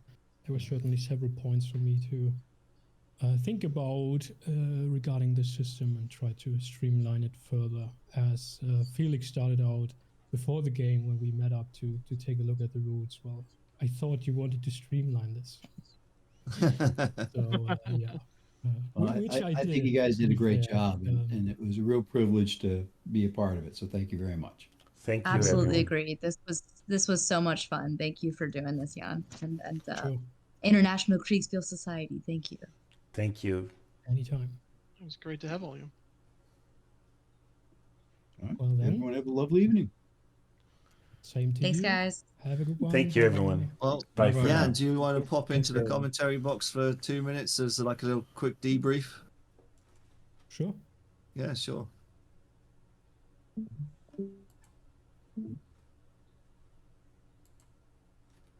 gonna go have some. I believe it went fairly well, considering that all my assistant umpires did this for the very first time, and heck, I did it run the system for the very first time. So we were, of course, going back and forth, and well, did I do this right? And then I had a looping timer set up, right, for the 2 minutes. And every 2 minutes would go ding dong on my headset, and I would say, "It's next turn, move your units, guys," and so forth. And flying back and forth around the map and keeping track on how many turns it would take the messages to arrive and so forth. But still, I think I believe we did some mistakes. That was regarding loss tracking or regarding applying sort of modifiers to the die rolls and so forth. But in the end, I think it didn't matter that much. It still sort of played out in a reasonable, plausible way, based on the system and on the actual tactical situation. Certainly, the artillery needs to be nerfed a little bit, and well, again, the tracking needs to be simplified because there is disruption. There is heavy disruption. Then there's when a unit has to retreat or is beaten or is completely beaten. There are time intervals in which it may not defend itself or it may not attack the enemy, and you have to keep track of that. And yeah, all that kind of stuff should be easily accessible for the assistants to keep track of that. So My players had a really hard time because right from the very start, they were surprised and they had a hard time recovering from that surprise. I think they were expecting a more tactical level engagement when we were playing at corps level, staff level. So even I was a little surprised, but again, for me, knowing Kriegsspiel, that's the test. That's the game. Mm-hmm. You know, how do you react to the surprise is what's really, that's actually the game. You know, they had a hard time with that. They really did. That's interesting. They were both practitioners, weren't they? Yeah, but see, they play modern and different, you know. And I think a lot of professional modern day war gamers and practitioners, you know, they expect less fog of war. They expect more rapid communication. They expect, you know, just everything in the modern day works a little better than it did the Napoleonic era. And I think that shocks people. You know, wait, I don't have control. Wait, my cannon can't fire over the heads of our guys. You know, no, they can't. You know, you need to. Yeah, it's different. So, and it was interesting to go backwards and forwards. You know, being that eye in the sky to see the different tones of the staff at any one time. It was fascinating. Yeah, I was trying to be the voice of reason and sanity, and you know the other guys were fine. You know, just they were surprised, and I don't think they ever felt like I don't think they felt comfortable with the game or the situation they were in because it was so like 180 degrees of what they expected or what they're accustomed to. Well, objective achieved then, right? Right. Yeah. And, you know, where people might, like, well, that's awful. That's horrible. No, that's war. Yeah. You know, I mean, this is, you know, that's it. I mean, how many people, you know, they do well in academic study and then they get out in the field and they're in combat and they're like, what do I do now? You know, you're overwhelmed. You're trying to drink from a fire hose. And yeah, so that's why I think it's important to have, I guess, some veterans matched up with some newcomers and to kind of, you know, guide them and show them the way and tell them, no, you're fine. You know, point this way, keep shooting, you're fine. You know, because they thought that we were just up the creek. And I'm like, no, actually, I bet you the other side has terrible problems. You know, I bet you they're shocked and surprised as we are. You know, don't talk yourself out of victory. You know, there's a lot of that. Well, I think I'll probably end the stream here. I mean, unless you both got any kind of final thoughts, and are we going to play this type of system again anytime soon? I kind of hope so. I quite like the whole staff thing. There's been a few games recently where, you know, I've kind of done sat in on a kind of more staff kind of format, but and yeah, it was certainly really enjoyable to see it from my angle. But yeah, any final thoughts for the stream, guys? I really liked it. I felt that the scenario was very well put together. I think it was an excellent scenario.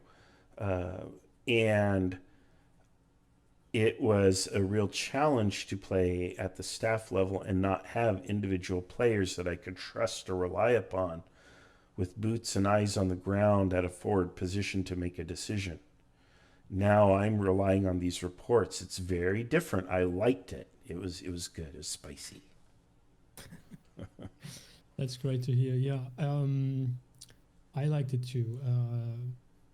I think it's, as we said in the debriefing, it might, even though it's sort of a different way of playing Kriegsspiel and different kind of control or perceived control, at least, I think it's more welcoming for new players to not be sitting 4 hours in front of their screen all alone, right? So instead have someone to discuss with, and then have someone like Marshall, who's more experienced with Kriegsspiel, and says, no, come on guys, think about this and that. So that also increases the learning effect of the whole game, which I quite like. We will definitely see this system again. I will be trying to put some brain grease into it and try to streamline it further without making it meaningless, so to say. Because there's a whole lot of stuff, as I said. I mean, the historical rules are like 40 pages or more. And, oh God, yeah. And we were operating on basically like 5 pages. So, but still, yeah. If the umpires are not used to the system, all the additional extra rules and what happens if this and that, and where should I apply this die and so forth, that takes too much effort to run it easily. At least you need to run it efficiently for a longer time than we did today, I think, and with a larger scenario, more forces, you need a team of umpires that has played this kind of system several times before and knows what they are doing. But still, I think it was a great experience. So did the players say, at least, and I was very happy that we had practitioners and YouTubers and, you know, guys from the miniatures scene and so forth all together to connect and exchange their perspectives. That's always a great thing. I hope to run these kind of games with folks from all different sort of backgrounds more often. All right. Well, tomorrow we'll talk to Miles about this game and other questions. So, yeah, we have that interview with Little Wars TV tomorrow. So I'm looking forward to having them on our show. Nice. Well, I'm going to end it here and let you guys get back to your evenings and afternoons, I think. Thank you, Dave, for commenting today. Thank you, Dave. Yeah, I mean, thank you for how, letting me play, both of you. Yes. Yeah, I'm not so sure I did a fantastic job, but no, it was nice to have James on to bounce a few ideas backwards and forth and what have you. It's always good to see both sides of the coin of any argument when you've got commentators and stuff. But yeah, thanks guys, thanks Jan for running the game. It was really nice to see it happen, and yeah, for anyone who's made it this far in the video, give it a good thumbs up, and I guess we'll see you on the next one. Yeah, thank you, Dave. Bye-bye. Catch you soon. Every time Dave would pop in, he'd ask, what do you think is going on? And I'm like, oh crud, I'm probably just wrong about everything. I don't even know. Oh yeah, like, why don't you know where your units are? Well, you know. Well, you would be saying the same thing to people if you were in my position. So you know. Yeah, I would be. No, it was great. It was a good time. I liked it. All right, guys, I'm gonna end my recording as well. You guys take care, and we'll see you all tomorrow. Bye for now. Have a good See ya. one. See you then. Bye bye.